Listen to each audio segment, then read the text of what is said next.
Good morning, Tempo Freaks. Lexi out here is Friday, and the Tempo are still on the road out west. They're going to play the Aces for the second time this week, once again tonight. First time playing in Las Vegas against the Aces after two games earlier this season, one at Coca-Cola Coliseum and one in Vancouver last week. And now they'll play Vegas in Vegas.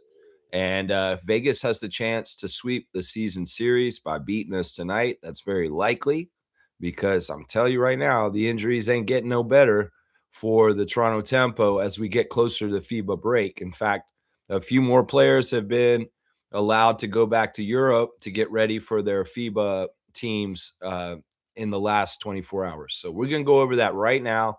I've got a reaction to the Canada win over Panama last night. I've got the classic card. I've got the straight goods on Canadian goods, all the regular Raptor Freak segments on the show. But let's start out with the latest lineup news for the Tempo and the Aces tonight. And there are news on both sides for the game tonight. So let's start with our Tempo first.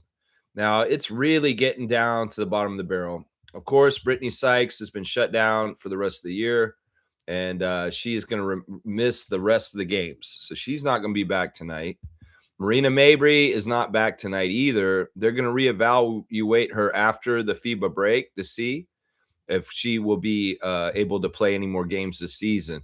Anissa Morrow has been shut down for the season, much like Brittany Sykes. So she is done for the year. Nyara Sabally is out already in a walking boot because of a calf injury, but she was suspended yesterday by the team for pay for the next two games because she's leaving the team to go home to play for Germany, which to me raises some questions. First of all, if she was hurt before leaving, then why is she leaving early to not get her pay from WNBA? I guess she's going to go play for Germany. I mean, with her coach being on the Tempo staff, I can see why she might be going to do this. I don't know. Olaf is the coach of the women's German team. Olaf Lang, the husband of Sandy Brondello. And, Niara's going home early. She got on a plane and went back to Germany to train with the German team for FIBA. But I don't understand this totally. I don't get it. Like, why would she do this if she's already hurt? Why wouldn't she just stay and get her WNBA money instead? All right, keep on going. Isabel is actually on the list today, too, which is something nobody wanted to hear. Isabel Harrison is questionable for tonight's game due to a right foot injury. So we may not have Isabel. And she seems like she's been the one person showing up and putting in a good effort when nobody's around. Well, we may not have Isabel. That's crazy to me. I mean, we're not going to have anybody. Julie already left. Julie's gone back to Belgium, and she will not be available today for sure. And now Conde has left also. Conde got on a plane last night and flew back to Spain. They have temporarily suspended Maria Conde's contract for the next two games, so she will not get paid for tonight or tomorrow against Phoenix. So she is gone back to get ready to play and represent for Spain next week in the FIBA break.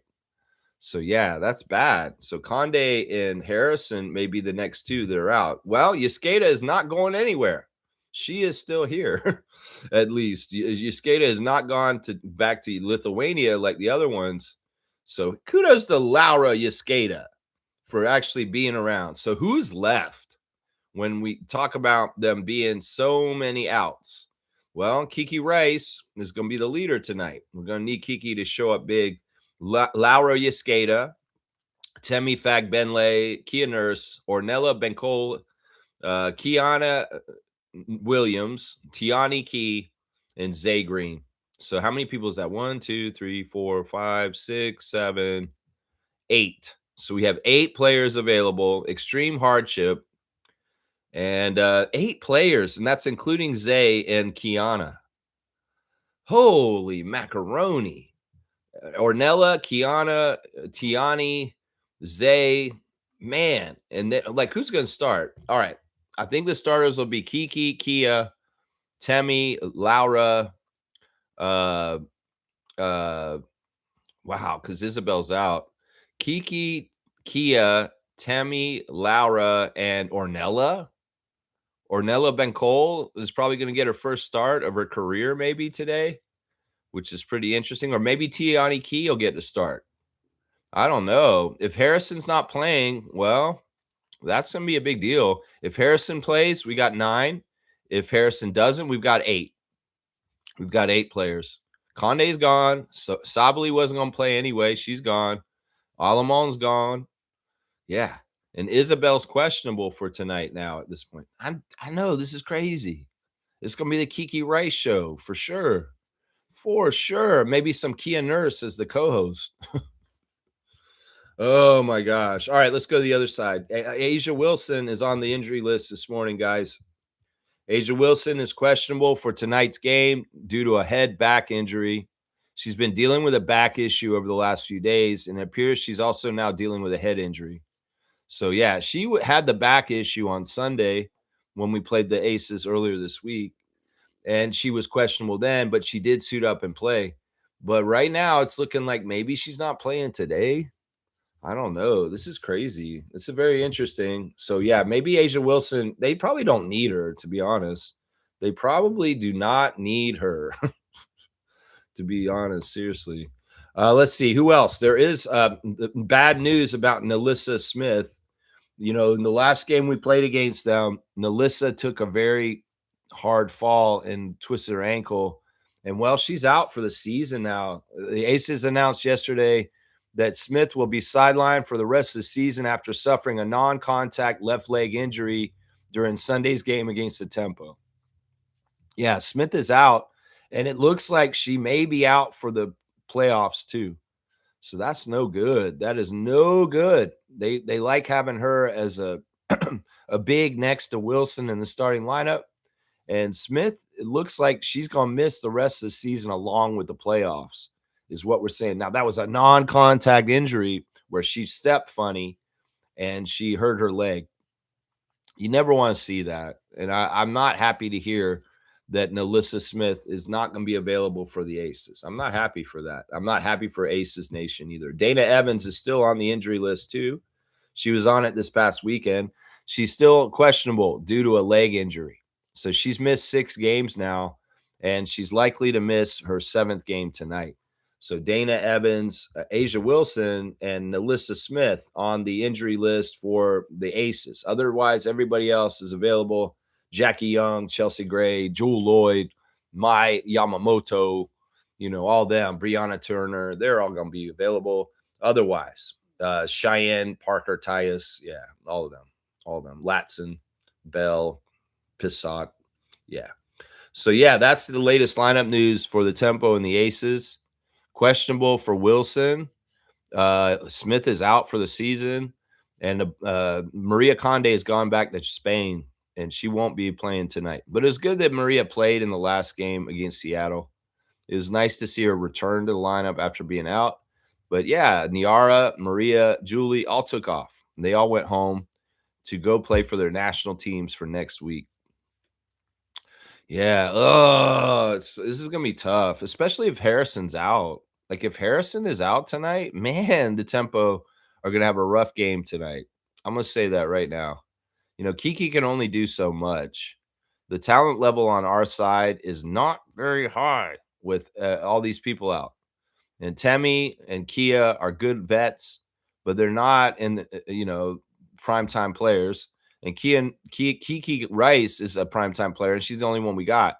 And then we've got developmental players and a rookie in Tiani Key.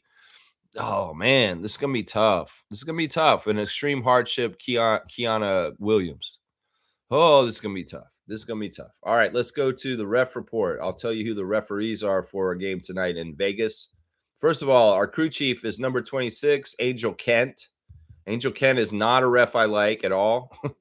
She is a bad ref for us. We are 0-3 for the season with her. 0 wins, 3 losses with Angel Kent. I do not like her. The second ref is Angelica Suffren, number 7. She will be the referee. The record's not much better with her. We're 1-3 with Angelica, and she has not been nice to us either.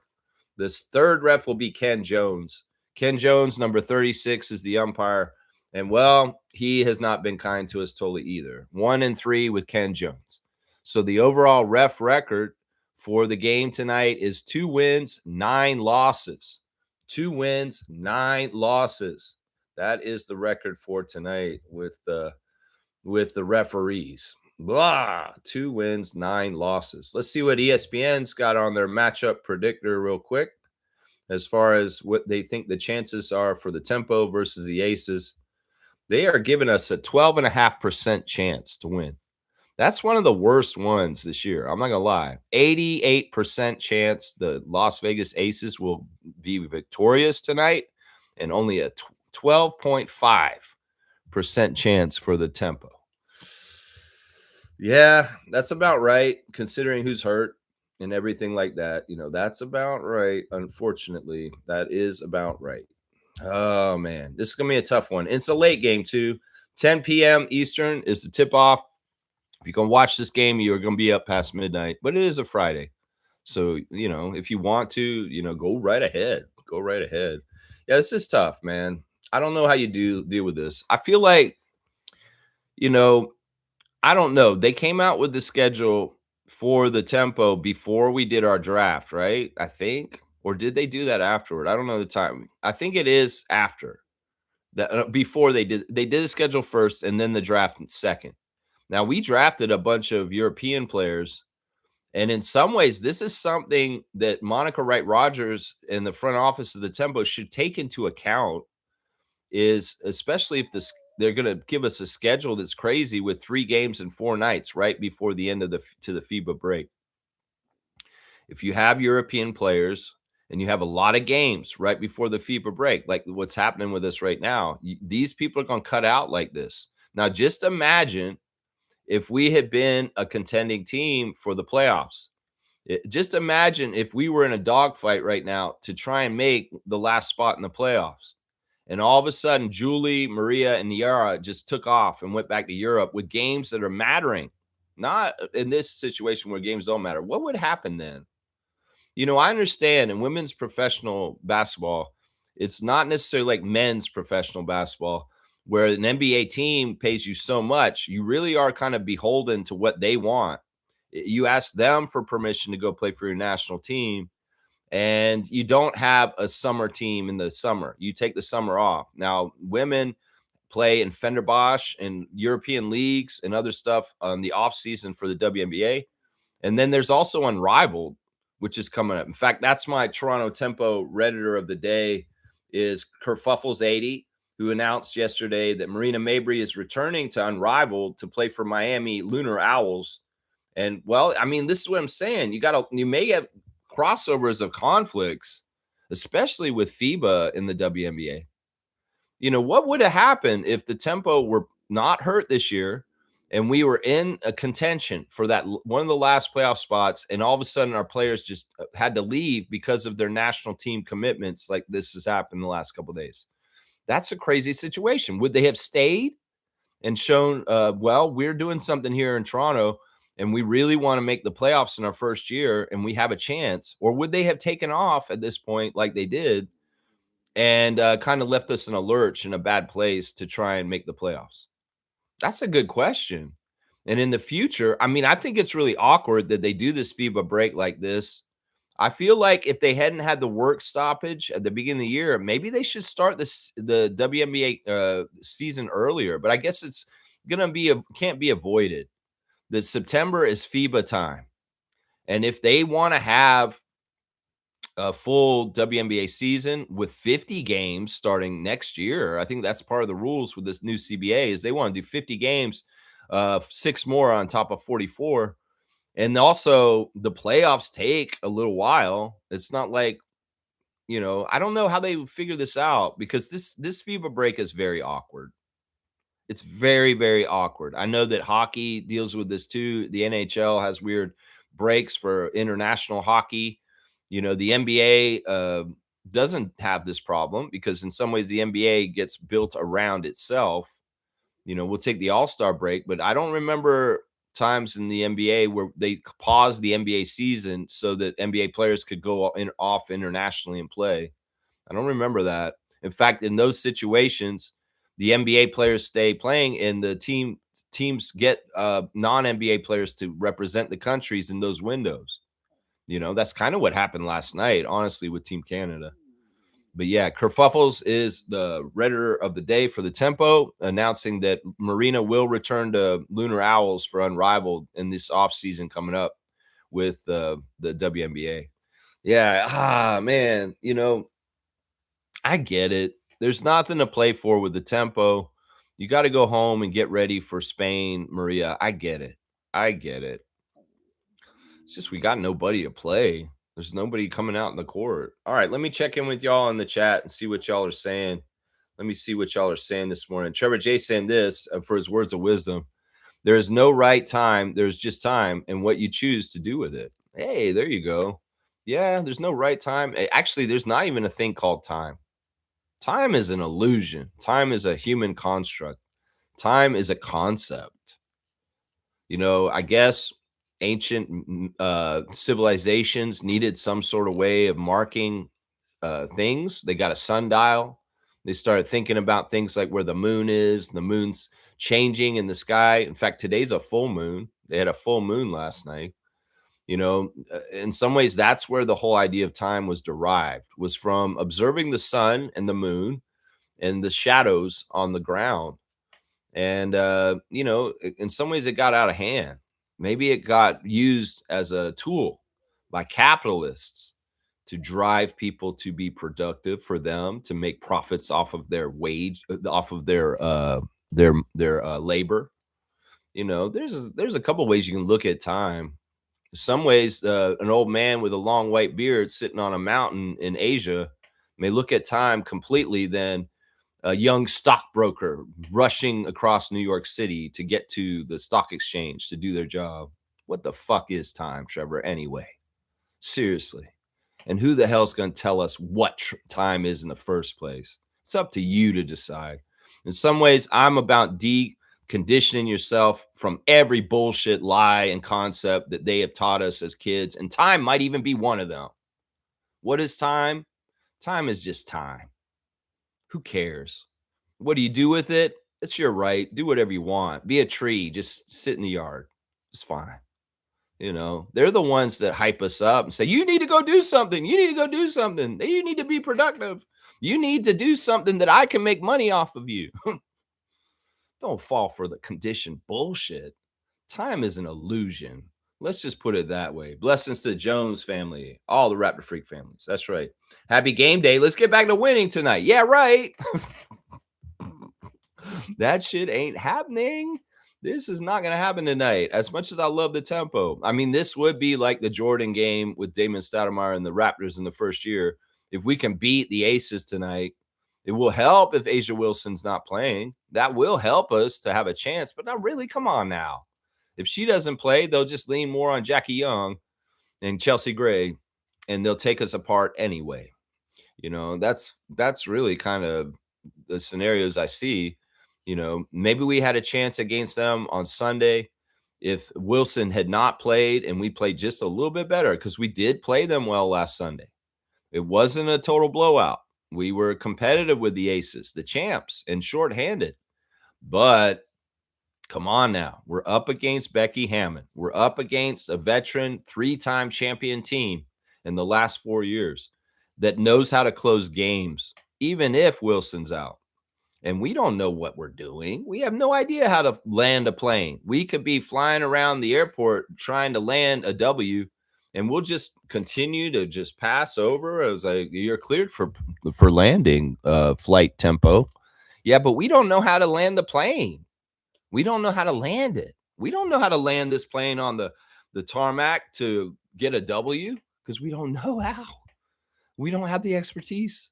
We're not a team that's together in a way that knows how to close a game out to land the plane for a W. We don't know that. Meanwhile, Becky Hammond's in the air traffic control center, and she's calling all the shots, and boom, we'll land this plane for Vegas easy with personnel missing. But the Tempo, we need all people on deck just to get a chance to land the plane correctly in a W. So I don't know, man. Call me pessimistic. Call me realist. I don't know. I don't know. Trevor's saying that he watched Canada beat Panama last night, 86-66. I wanted to watch the game, but then I heard that Lugetz and Nikhil did not make the trip to this game, and they're on the roster really to play in Quebec City. They're not on the roster to play in this game. Panama is not a good team. And last year, when Canada played Panama, they beat them 99-49. Yeah. And it was pretty much the same players that played last night that played in the game last year, Canada versus Panama. 99-49, 50-point win, y'all. Canada beat Panama last year by 50. This year we beat them by 20. So I guess that they've got some improvement.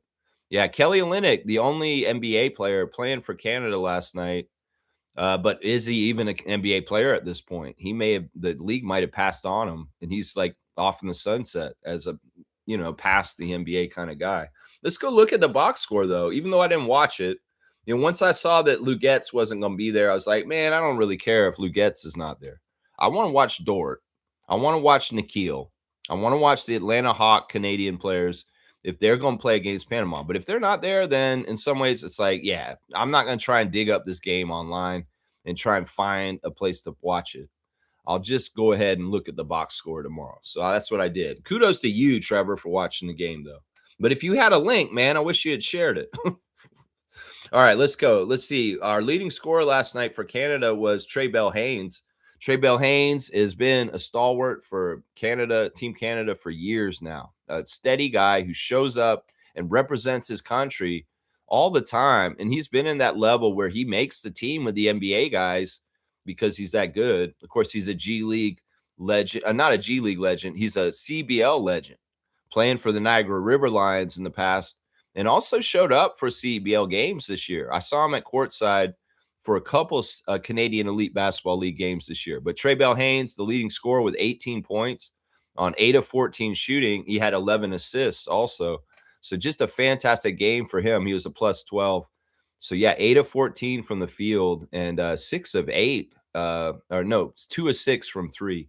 He was the leading scorer. Marcus Carr got 15 points and 12 assists himself. So a double-double for Marcus Carr also, the 2-point guards tearing it up out there. It's like, well, why aren't these guys on Team Canada? Oh, yeah, SGA. Yeah, that's why. Because we've got NBA guys that can play the guards for us. But we have great backup guards that aren't in the NBA with Carr and Bell-Haynes. These guys are really good. Kyle Whitler had 16 points also. The fake Canadian from Portland who came in, and he's been a part of our team for a while. But, yeah, 7 of 15 from the field for him with 5 rebounds, a plus 5. Good output put by him. And going over the rest of the guys, Kelly Olynyk, 8 points. He played 17 minutes. He had 5 rebounds. He did have 5 turnovers also. But Kelly was down there playing against Panama. Yeah, Cabangeli, 8 points for him, 7 rebounds. Not a bad game for him. Yeah, good effort by them. 20-point win over Panama. And Canada is the only undefeated team in the Americas in the qualifiers. USA's got a loss. Yeah. Oh, yeah, they got a loss. But Canada's the only undefeated team in there. Yeah, in fact, let me go talk about it from Josh Lewinberg's tweets because he's been really covering this really well on the Blue Skies. And I'll just read this here. Blake Murphy said Canada defeated Panama 86-66. Now 7-0 in the World Cup qualifiers, with a plus 153 differential. So we'll play Argentina in Quebec City on Monday. I want to watch that game. Because Lugetz is there. I will get on it to watch it. That's right. 4 games after it. After the game on Monday, they'll have 4 more qualifying games. 2 more wins guarantees a World Cup berth. Yeah. Josh Lundberg saying the last remaining undefeated America's team in FIBA World Cup qualifiers is Canada, 7-0. They have 5 games left and need any combo of 2 wins or Bahamas to lose to clinch a spot in next summer's World Cup. That's right. They can do it as early as Monday when they host the 6-1 Argentina team in Quebec City. So that's good. Bahamas will play Panama in the same tournament. So yeah, Bahamas played Argentina in Panama last night, and Argentina won. Canada's backcourt depth is unreal. This is Josh Lundberg saying this. Even without their plethora of NBA guards, Trey Bell-Haynes and Marcus Carr have combined for 24 points and 16 assists through 3 quarters. And the Canadians lead Panama 59-51 going in the fourth. There you go. That's good stuff right there. That's good stuff. So proud of Team Canada taking care of business against Panama last night, staying undefeated in the Americas division for World Cup qualifying. Yeah, it's a big deal. Quebec City, they're coming to see you next week on Monday, the 31st. So be ready to show up and support your team, your country. Canada versus Argentina in Quebec City. Man, watching Canada play Jamaica early this summer was so much fun. It was great to see SGA and Nebhard and Dylan Brooks up close in person, representing our great country, the great country, true north, strong and free. Canada always will be Canada. That's right. That's right. Kaz is here. Good morning, Lex and Raptor Freak Crew. Whoa, Kaz. Go easy on me, man. I'm having a really bad week in the playoffs this week. And Kaz is being an opportunist and checking in on our WNBA fantasy playoffs. Fiercey is winning over Smoking Aces, and Kaz is taking me to the woodshed, beating me bad, almost beating me by 200 at this point. And there's only 3 more nights of competition. Now, I do have a lot of good players playing in the next 3 nights. We'll see if I can make up the difference, but I don't feel good about it. I'm out of transactions. And Kaz it's looking right for Kaz to go to the championship round against Fiercey. And that will be our championship matchup. It's like he's done a very good job running his team very well this week. And I have not had the right time for players to be not playing as much. Specifically Clark and the Lynx. Man, I needed them playing more this week, but they aren't. So it is what it is. And the other brackets, Cool Cat has a slight lead over Kareem. Meredith is beating James, and JP's beating Mike. So yeah, that's a check-in with our WNBA Fantasy League. And man, I'm not gonna for having such a great season. Looks like I'm going out in the second round, and I'm not gonna be able to be champion because Kaz is in my way. That's right. Kudos to you, Kaz. Good job, man. Libo Gang Liang 1257. Welcome again back to the channel. I appreciate you being back. It will definitely be a hard watch against the Aces, and given how tight the standings are for playoff positions, Asia and Jackie are definitely not taking a night off. I'm an Indiana fan, but Toronto Tempo is my second team. I love Canada.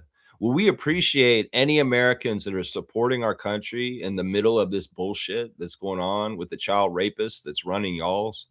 You know, this is insulting, and this is so disrespectful, the things he's doing.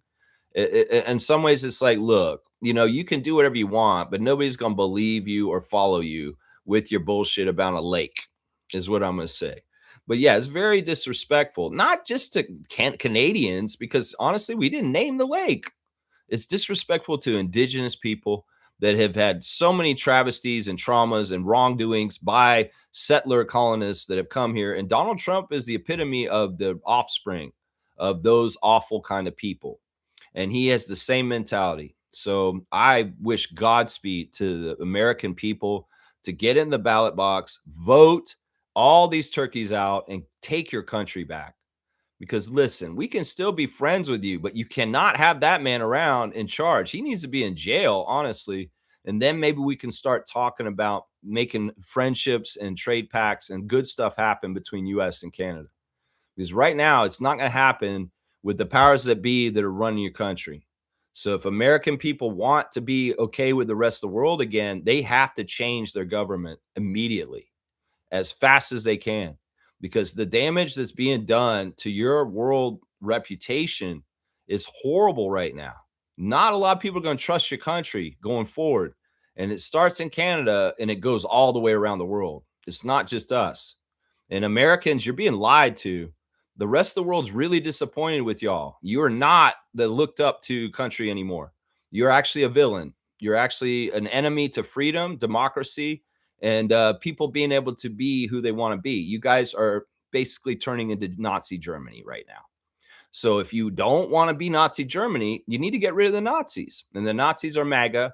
The Nazis are Donald Trump. The Nazis are the white supremacists There's a rash of lynchings going on in the South of the United States now, where people, the racists, feel motivated and they feel like they can get away with it because of very bad leadership at the top. And they are actually going and kidnapping black people and hanging them from trees again, just like it's the 1950s.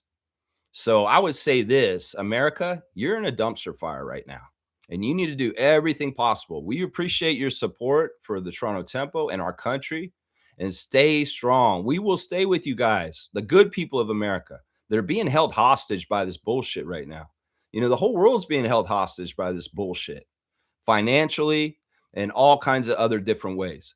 So y'all need to do something about it. And it may not be a peaceful resolution. Let's just put it that way. You guys may need to do some shit that you didn't think you'd ever have to do in your lifetime to take your country back. But if you don't, in some ways, you guys could be the epicenter of a really bad fascist world of surveillance and all kinds of bad shit. And that's very ironic considering that the United States was a beacon of freedom, democracy, and what is all good in this world for a long, long time. But that's not true anymore. You're exact opposite of what you guys are supposed to stand for. So I love America. I'm an American myself. I'm a dual citizen, but I'll denounce my American citizenship because of the embarrassment of what that country is right now. So, I feel bad for everybody. I have so many good friends in Florida that don't want anything to do with this, but y'all need to do something. And voting's a good start, but I don't think it's going to be enough because these guys are cheaters and they don't follow the rules. And in some ways, y'all got to overcorrect. You can't be like a slap on the wrist. Oh, January 6th, slap on the wrist. Bullshit.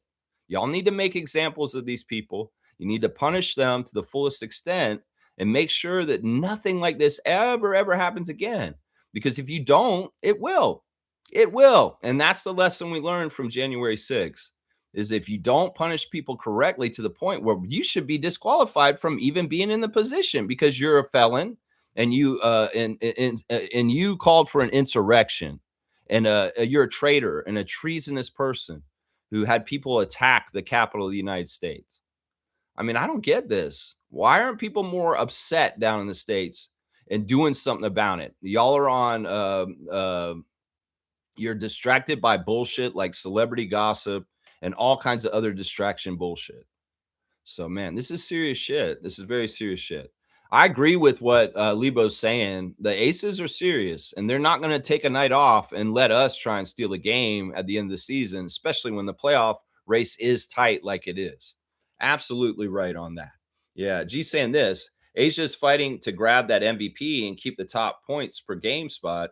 Kelsey and hang on, let me read. It jumped ahead. I want to make sure I don't miss this comment. This is a great comment. Kelsey and Clark are on her heels and playing against a weak team tonight, too. So my guess is Asia will dominate. We'll have to see. It could very well be that Asia Wilson is not about chasing this kind of stuff. This isn't Shaq versus David Robinson at the end of the season, is it? Or will this matter? Maybe I'm wrong. Maybe she will go off and go and try and get 40 tonight just to enhance her chances of being the leading scorer for the WNBA for the season. I don't know. We'll have to see. We'll have to see tonight. I'll bet Becky Hammond's like, I don't care about your individual stat stuff. I care about the team stats and the team winning and us winning a championship. You can care about that, Wilson. If you want a little side quest, you go ahead. It's up to you. Go out there and get it. But honestly, don't let it be a distraction from what we're actually trying to do. I'll bet you that's what Becky would say right there. That's right. G saying this, the Tempo are looking in the draft now. It is what it is. Next year, this healthy team will look great. Well, there's nothing guaranteed. I mean, seriously, we could be injured again next year. I don't know. Let's take it day by day and as it goes. And hopefully we'll have a healthy year next year with an infusion of new talent, and we will have a successful year next year. But there's no telling. It's very likely we'll probably be a losing team again next year, but baby steps in the right direction. I would guess that's right. Us jumping and leaping right into the playoffs for next year, well, that would take a lot of work, but it is possible. Yeah. Medved Ted is here. Good morning, Medved Ted. And thank you for supporting the channel, Medved Ted. Also, Trevor and Fiercey and a lot of people saying dictator douchebag signed a decree to rename Lake Ontario Lake America. Yeah, that's stupid. Nobody's going to pay attention to that. Nobody on both sides of the border. Nobody. MapQuest is rejecting them. They actually made this thing where you can go on there and rename the lake whatever you want. I'll bet you some people put Lake Child Rapist as the name of the lake, or Lake Epstein. People putting all kinds of creative names in there. Lake Orange Mango Turd Bucket. You know, you can call it all kinds of fun things. You go ahead and call it Lake America. That's one of the dumbest things I've ever heard in a lot of different ways. But you know what? Once again, it's not like these people have any kind of intellectual ability. They're just monsters who only care about their money and power. And that's all they are. But yeah, fuck that guy. Two-finger salute for child rapist that is in the White House, destroying the White House while he's in it. Yeah, two-finger salute for that asshole. That's right. Mevetet saying, so what are we going to do with iconic songs like from Gordon Lightfoot and farther below Lake Ontario takes in what Lake Erie can send her? Nothing, because this doesn't mean shit. I mean, we could look at this. Somebody's making the joke, hey, I still call it Skydome. You know, we can do this, Air Canada Center. We can do this. I have no problem with just sticking to old things just because rich billionaire asshole oligarchs decide I'm going to name it Rogers Center after me. No, that's Skydome, bitch. And it'll always be Skydome. Oh, I'm going to name this Lake Ontario. Well, it's Lake Ontario, motherfucker. It's not Lake America, bitch. You know, it doesn't matter. In some ways, this is the kind of stuff that is just is for show. And there's no reality to this. It's not like people just started calling the Gulf of America, Gulf America. No, they call it Gulf of Mexico still.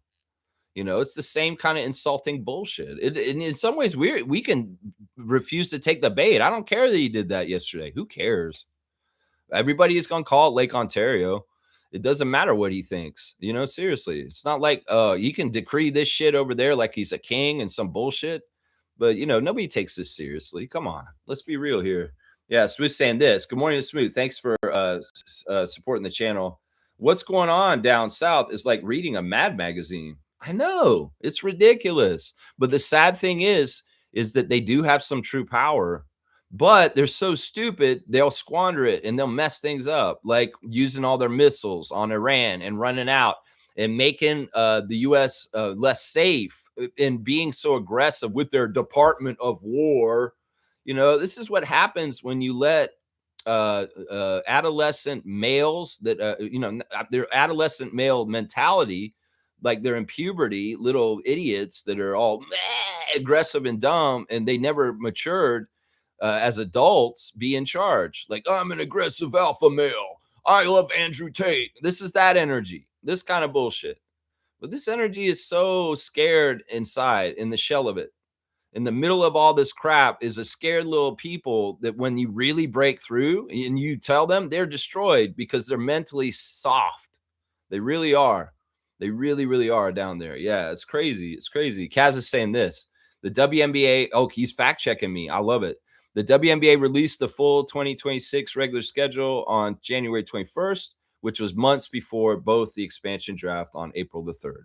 So in some ways, this is on Monica and Eli, that, you know, they should be looking at our schedule. Maybe they didn't care. You know, if we get a lot of European players, will there be a problem with FIBA break? Maybe they should have thought about this.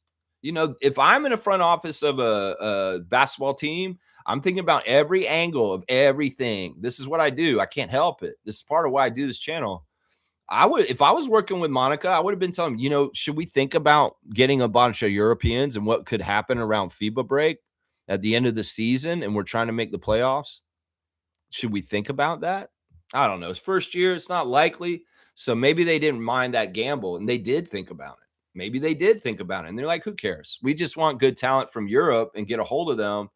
Even if we're competitive at the end of the year and we miss out on them being available because they go to their national teams, so be it. That's a gamble we'll take a risk on because Sandy loves Maria Conde. Sandy loves Maria Conde. So let's get her in here. You know, let's get her in here. Nameless is saying time is just an artificial abstract. See, Nameless gets what I'm saying here. Something with the concept of duality, another illusion. That's right. We are all the same. Energy is the same. It's just it's manifested in different life forms, but we are all the same, honestly. And it goes beyond like race, creeds, gender, everything. It goes across everything. We're all the same energy. It's just we're different outputs of it organically through the same energy as the red squirrel outside and the big pine tree. That's right, is in us and in each individual. We are the same energy. Now, some of that energy can be uh, messed up. You could get exposed to radiation. You could get exposed to a lot of stuff that's not good for you, and it will cause disorganization with your energy and your molecular structure, and you will actually maybe get sick or even die from that. So it's like, if you really want to know what true pure energy is, it's the natural world. It's the natural world. All right, let's see. I've got a call. Let's see. I'll put it on the air blind. I don't care. You don't want to tell me who you are. Caller, you're on the air. Hello. Hello. How are you today? You're on the Raptor Freak live podcast. How are you today? Yeah, that's right. Don't be calling me for Vinay. Hello? Hello? I love when those calls come in. That's right. Smooth saying this. It's a bizarro world in real life. I know, it's just ridiculous. It is like a Mad magazine. It is like a cartoon. It is like something stupid that like a 13-year-old boy would have thought up in their head. This is part of the problem with 4chan. This is part of the problem with dark web incel culture. It gets you to this bullshit. They feed on the sadness of young boys that are adolescent and can't get laid, and they turn them into little monsters. And these little monsters become monstrous men and idiots that want to join ICE. This is a problem. They made the parents work so hard and both had to go get jobs, and nobody took care of the kids except for the internet. And the internet took care of the kids and warped their brains and turned them into little monsters. It's a messed up world out there right now. And there's a lot of bad, dark psychology right now, working on massive scale on a lot of different people right now. That's right. Nameless is saying same thing. That's right. Same thing. Nameless is retracting his message. Let's see. Trevor's saying this. I watched it on my Fire Stick on TSN2. So if you have TSN in Canada, you'll see the game. Oh, it was on TSN2? I didn't know that. Well, I don't have TSN. That's why. All right, let me keep going. Smooth saying this. Peter Cullen, the voice of Optimus Prime, passed away at 85. That's sad. We've had some tough ones this week. Dolly Parton, Tim Curry. Tim Curry passed away this week, which was sad. And now the voice of Optimus Prime is gone. Oh, man. Roll out, Autobots. Yikes. That sucks. Yeah, he did a lot of voices, though. He didn't just do Optimus Prime, but that's probably his best one there. Until We Are All One, Transformers fans know. There you go. Well, that's sad. I mean, this is the stuff with passage of time. People get older. Yeah, this is the stuff. Kareem Thomas is here. Good morning to KT, the butt dialer. Jamal was left off of the team because he couldn't commit 100%. I don't get why we have players sitting out if Team Canada was based on program commitment policy. All right, this is a Nuggets fan that's upset that Jamal Murray was not involved in this. All right, I'm going to tell you exactly why. And this is the difference, okay? This is the difference. When Rowan Barrett Sr. and Michael Bartlett went to all the different players in consideration for Team Canada, they said, can you commit to playing at these specific major events, not the ones that are going on right now, the qualifiers? Can you be at World Cup next summer? Can you be at the Olympics in LA? And Jamal Murray said he could not. He could not commit. It's Jamal's decision, Kareem. It's not that they told him, no, you're not on the team. They went to him. They said, can you confirm that you will commit for sure, that you will come to World Cup next year and the Olympics after that? And he said, I cannot commit that because the Nuggets and me have not got that ability to give you that confirmation. So Rowan Barrett Sr. said, well, then you're not on the team. That's where it is. It's Jamal. You've got to understand, this is not Team Canada. In some ways, they would have loved to have Jamal Murray on the team, but Jamal could not commit. So stop reading into it as like they are putting him out or not allowing him. He chose not to come because he said he could not commit. That's the basics of it. And that was with the other guys who didn't come either, like Wiggins too.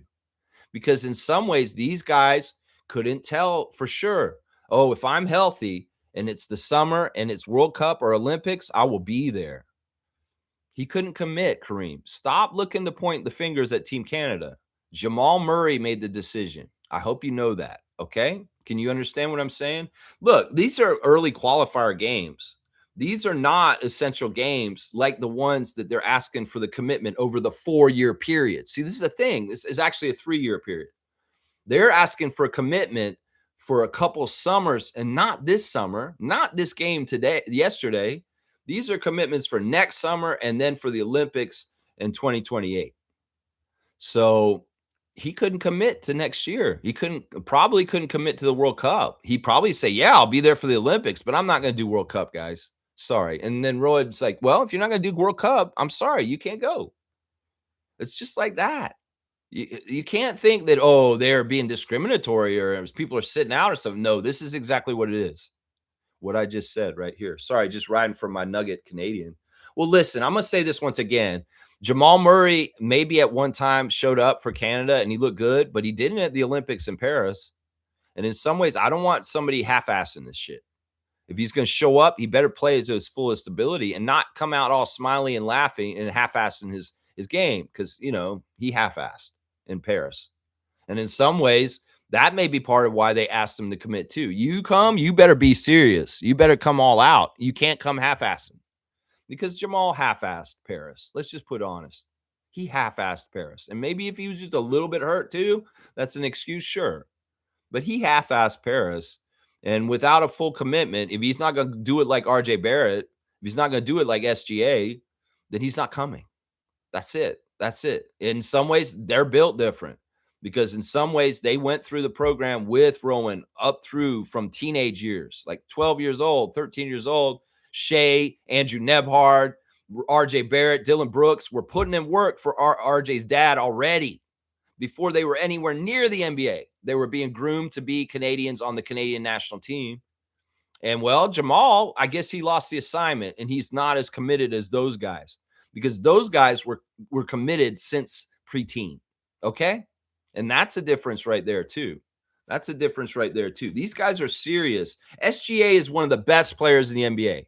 And this guy is so committed to representing Canada and winning a gold for us in men's basketball. He is just as serious about that as he is about Oklahoma City winning championships. And that's the difference. That is the difference. That is the difference right there. Fiercely saying this, good morning, fam, and happy game day. Good morning to you, Fiercely. I love your tempo blue and purple hearts. That's right. And Fiercely, you going to stay up for this one tonight? That's right. 10 p.m. tip-off, Vegas Aces and the Toronto Tempo. That's right. Fiercely, I'm going to give you a dunk for putting the hearts out again. I love those hearts. 145 for Fiercely Salsera on the dunk charts. That's right. And she's winning her playoff matchup too, to boot. Kareem saying, turn off the lights, Ontario. This is another thing that's so stupid about these idiots up there. You know, I mean, down there. It's like they don't understand how much power they're getting from us. And if we turned off the grid, it would really cause chaos for the United States because there's a lot of hydropower coming from us, coming from our water, coming from our falls, our Canadian Niagara Falls. There's a big, huge amount of electricity that is derived from Niagara Falls. There's a lot of power that we send to the United States. And the other thing that people aren't realizing in the States is a big, huge chunk of your national debt is owed to us. They keep saying, oh, they're leeching off of us. Up in Canada, they're leeching off of us, the United Americans. Yeah, motherfuckers, y'all owe us money. Did you know that? You owe us trillions in debt? Yeah. And honestly, if we called you on your debt, we would wreck you financially. Even worse. So stop fucking with us because we could fuck you up real bad, United States, in more ways than one. And you don't even realize it. Y'all are so arrogant and you think that you're so badass and you don't realize how codependent we are on each other in different ways. And yeah, there are ways we're dependent on y'all too.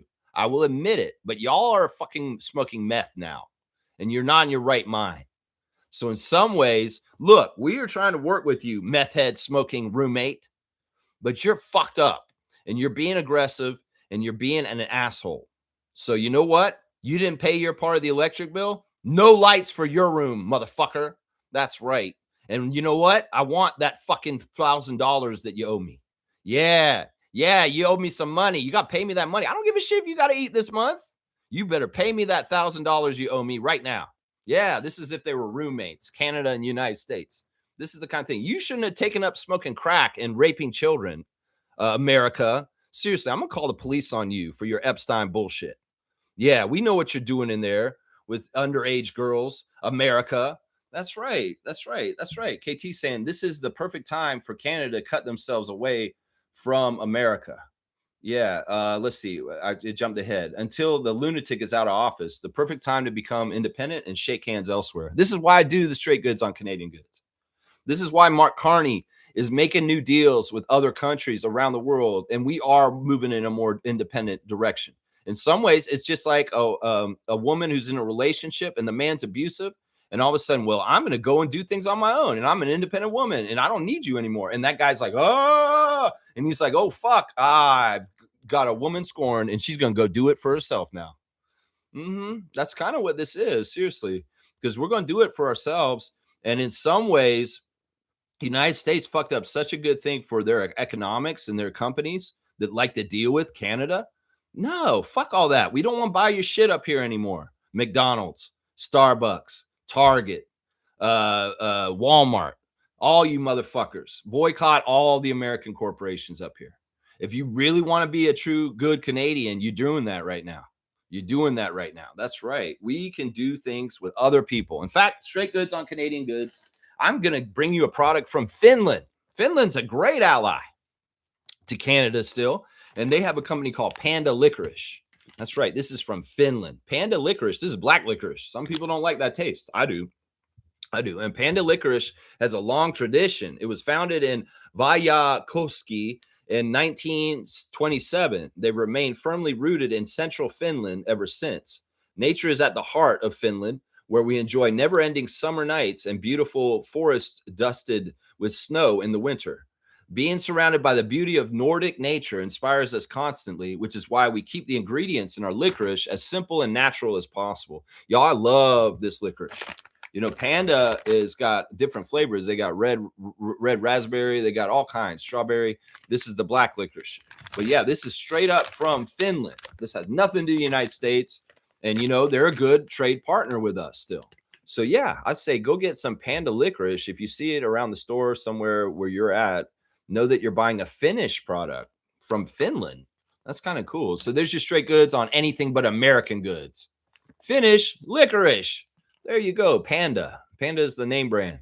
Giving you some brand recognition for non-American products.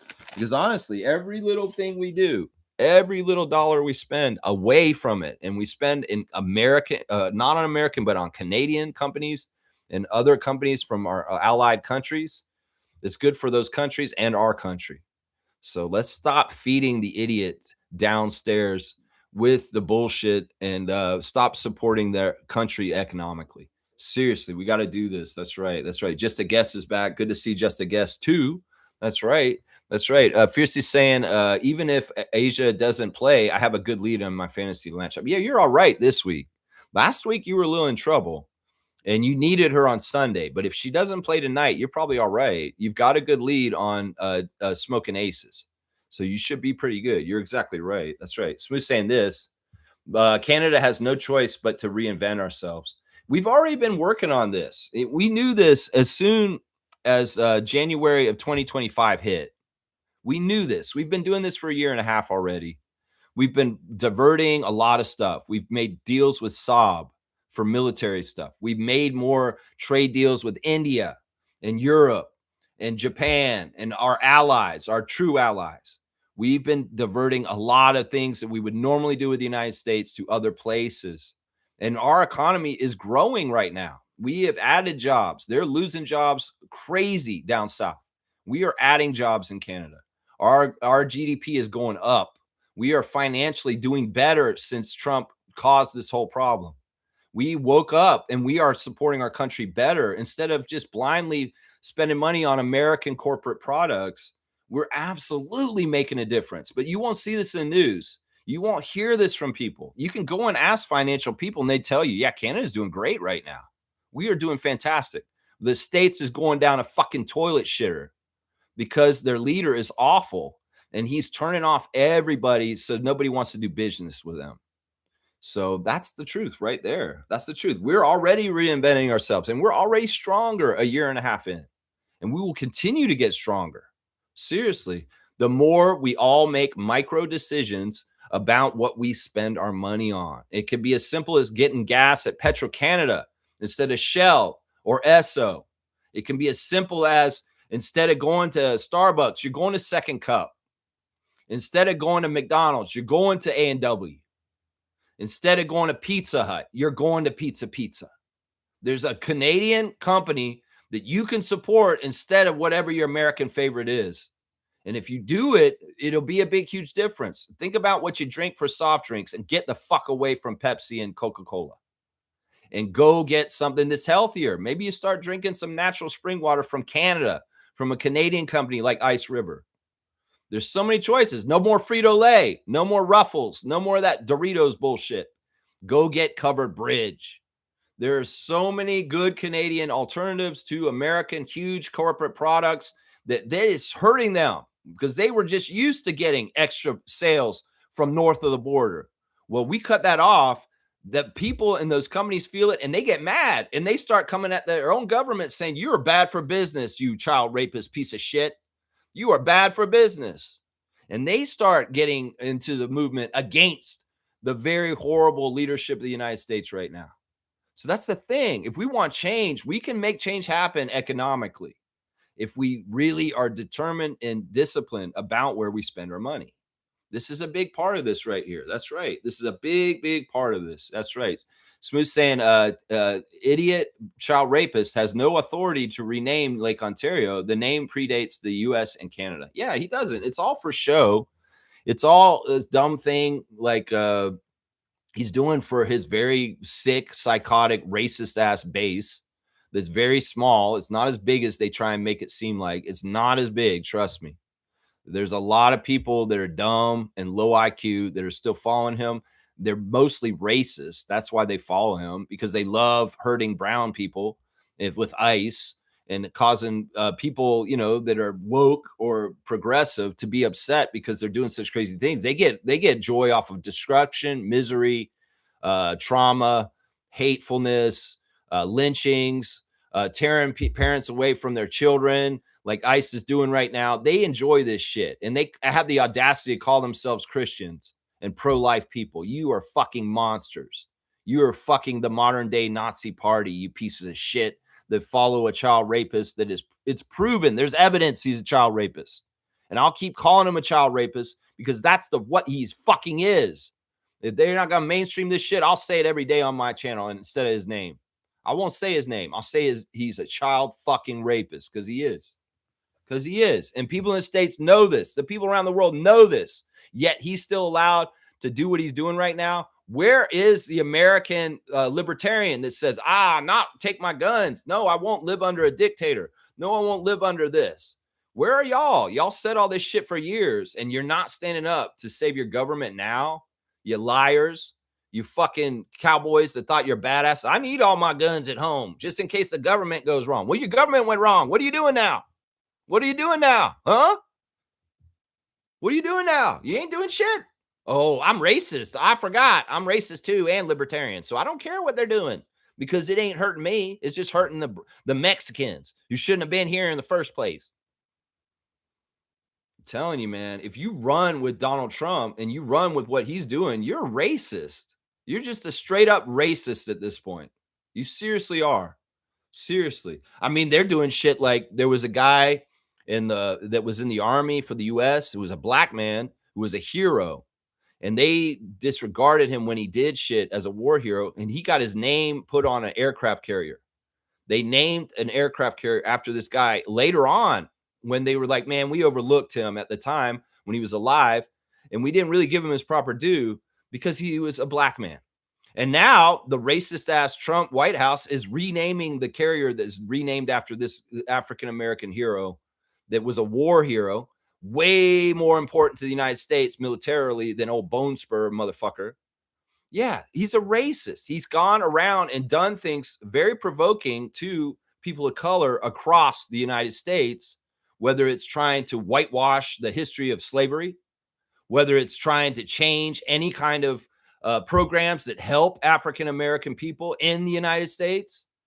Yeah, he's a fucking racist. And if you support him, you're a fucking racist too. That's just the damn truth. You can't get around this at this point. It's just the truth. It's just the truth. That's right. Nameless is saying this. Don't worry. The next president will quickly undo that stupid executive order. I don't have any faith in this shit. You know, normally in president stuff, it goes to the left, to the right, just a little bit, stays center. These motherfuckers took this shit far right fascist. And if there's people coming into power from the other side, they need to do another thing where they pull this shit all the way over the other side. And if they just do half-ass shit, if in some ways, if they just follow by the rules and they're meek and mild, they ain't gonna do shit to reverse this shit. That's the fucked up thing about it, Nameless. We need real progressives. We need people that are coming to right the wrongs of all this administration's done. But forgive me for not having confidence in the opposition side or the people that would be coming into those seats to actually do anything. Seriously. And that's part of the reason, even if asshole child rapist is out of office, not everybody's going to trust the United States going forward for a long time still. Because the system of the United States allowed this shit to happen. And that doesn't mean that this is just go over and done with when this motherfucker croaks. No, this shit can persist with just the new head of it. And that's the big problem. So we can't say this. We can't say, don't worry, the next president will do this. That's not true. We don't know. We have to take it time to time and see what's happening as it goes. That's right. I'm amazed that's what's on idiots' mind with current global political climate, totally disconnected from reality. Yeah, his reality is gilded golden toilets and fucking shitting all over people and not giving a fuck about whether they're starving or going homeless or anything like that. He's one of the worst leaders in the history of the world ever because he doesn't lead for the people or this country. He leads for his ego and himself. That's what he leads for right there. So we're saying this, the province of Ontario is named after the lake. That's right. And we still will be, you know, all this stuff is what doesn't matter. In some ways, we don't need to make a big deal out of this. We can just say, okay, idiot. Okay, childish child rapist. You fucking can think whatever you believe. The rest of us will live in the real world and you can be in your little fantasy. I'm going to name this shit, this kind of bullshit. He's so mad at the Kennedy Center people for taking his name off the Kennedy Center. Now he's just say he just wants to destroy the whole building. Oh, you won't let me put it up as Trump Kennedy Center or whatever. Fuck, I'm just going to demolish the whole Kennedy Center instead. That's such a child, like temper tantrum toddler kind of asshole shit right there. Seriously. Yeah. Yeah. Let's see. Yeah, he has no authority to do that. Name was saying, and all that's happening in the world, renaming Lake Ontario was top of Trump's priority list. If that doesn't scare people enough, nothing will. No, that's, you know what that is? This is all part of the psychological bullshit that Putin did to Ukraine and the countries around Russia that they kind of want to fuck with. He's using the same playbook as the Russians. Do shit that kind of annoy people, undermine, make outrageous demands about a trade agreement where they basically control everything we do. That's what Putin did to Ukraine. Did the same thing. He said, I want to control who you talk to, who you're involved with. Belarus signed up for it. They went with it. Ukraine did not. And we're in the same position right now. So think about it from that perspective. Is that, everything that Trump does is informed by Putin because he's playing the same playbook because he's honestly just an agent for Russia. This is the truth. We can tell this. He is definitely crashing off because he's crashing the shit out of the U.S. And their country. Seriously, yeah. Trevor's saying this. That's what you get when you have Larry, Moe, and Curly running the country. I mean, I would like to joke that they're stooges, but honestly, it's a lot more dark and insidious than this. They have dumb puppets that are up front in the public eye like Trump, but there's really evil, smart people behind the scenes that know exactly what the fuck they're doing. And he's just a puppet face for them.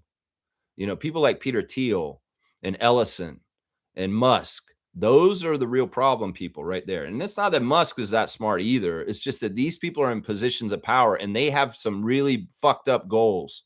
Let's just put it that way. All right. I don't want to go on this tip for too long. You guys brought it up. I know we should talk about it because it happened yesterday, but in some ways we should ignore it too. We should absolutely ignore it. Nameless is saying this. You minds well lets a demented old grandpa run the country. That's what you've done. I mean, he's just a puppet. Once again, he's just a vehicle and a front, and his confusion and his craziness is part of the plan. Let's just put it that way, guys. Let's just put it that way. Medved's saying this. Um, hang on. Jumped ahead. I want to make sure what is being said here. Medved's saying he turned the White House into a cheesy, tacky looking joke. He thinks all the gaudy gold makes him look like a king. Yeah, and he's trying to run things like Kim Jong Un or Vladimir Putin, as far as like he's putting on these military displays, like trying to have military parades where they ride through the streets and destroy the roads with the heavy equipment of the missile launchers and shit like that. Like it's funny because he's doing things that he thinks are cool, and it's the things that North Korea and Russia would do. That's fucked up right there. That's right. That's right. Cool Cat's here. Good morning, Rapid Freak family. Team Canada did another excellent job last night. Ken Birch bulked up nicely and is a very successful FIBA player. We love Ken Birch on this channel. Ken Birch will always be a great Raptor to me. And I appreciate that even at this point in his career, he's looking good and healthy, and he's doing good things for Canada. That's right. I like that. Smooth saying it's shameful what the American people let their government become. I know. Well, it's not a government for them. It's been strong armed and it's been bought and paid for by the rich. That's one of the biggest problems. Citizens United and paying for politics is ruining the United States. And honestly, they need a huge revolt. That people have to realize that it's either people or profits, either money or people. And the people got to come together and get together on the same page and show that they're more powerful than money. Because honestly, once again, a construct, just like time, is the whole system of money. And that's why I don't respect it anymore. Because it's kind of like playing a board game with a family member and they're cheating and they're not playing by the rules. And at some point, you just fucking take the board and throw it across the room and destroy it because they're not playing by the rules. That's part of the problem here. And, if you're going to have a government that's paid for and bought by the rich people, well, you're going to have a government that only looks out for the rich people. That's what's going on right now down there. Yeah, Smooth saying it's a running joke all over the world. The United States has become a huge joke. And good Americans that can see this and have the perspective are embarrassed. And in some ways, I feel for them. I really, really do.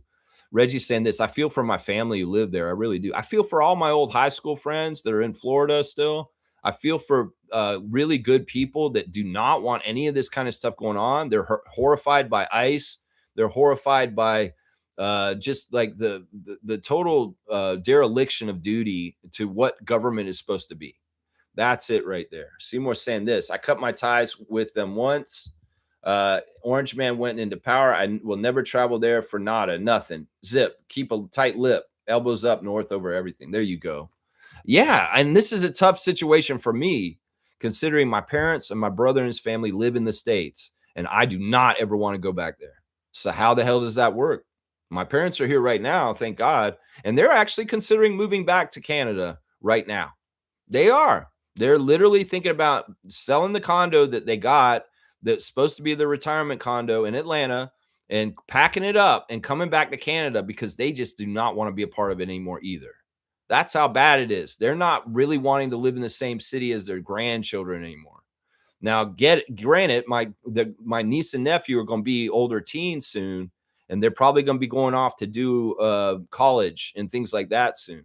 So who knows? Maybe when my niece and nephew are adults, my parents are coming back to Canada.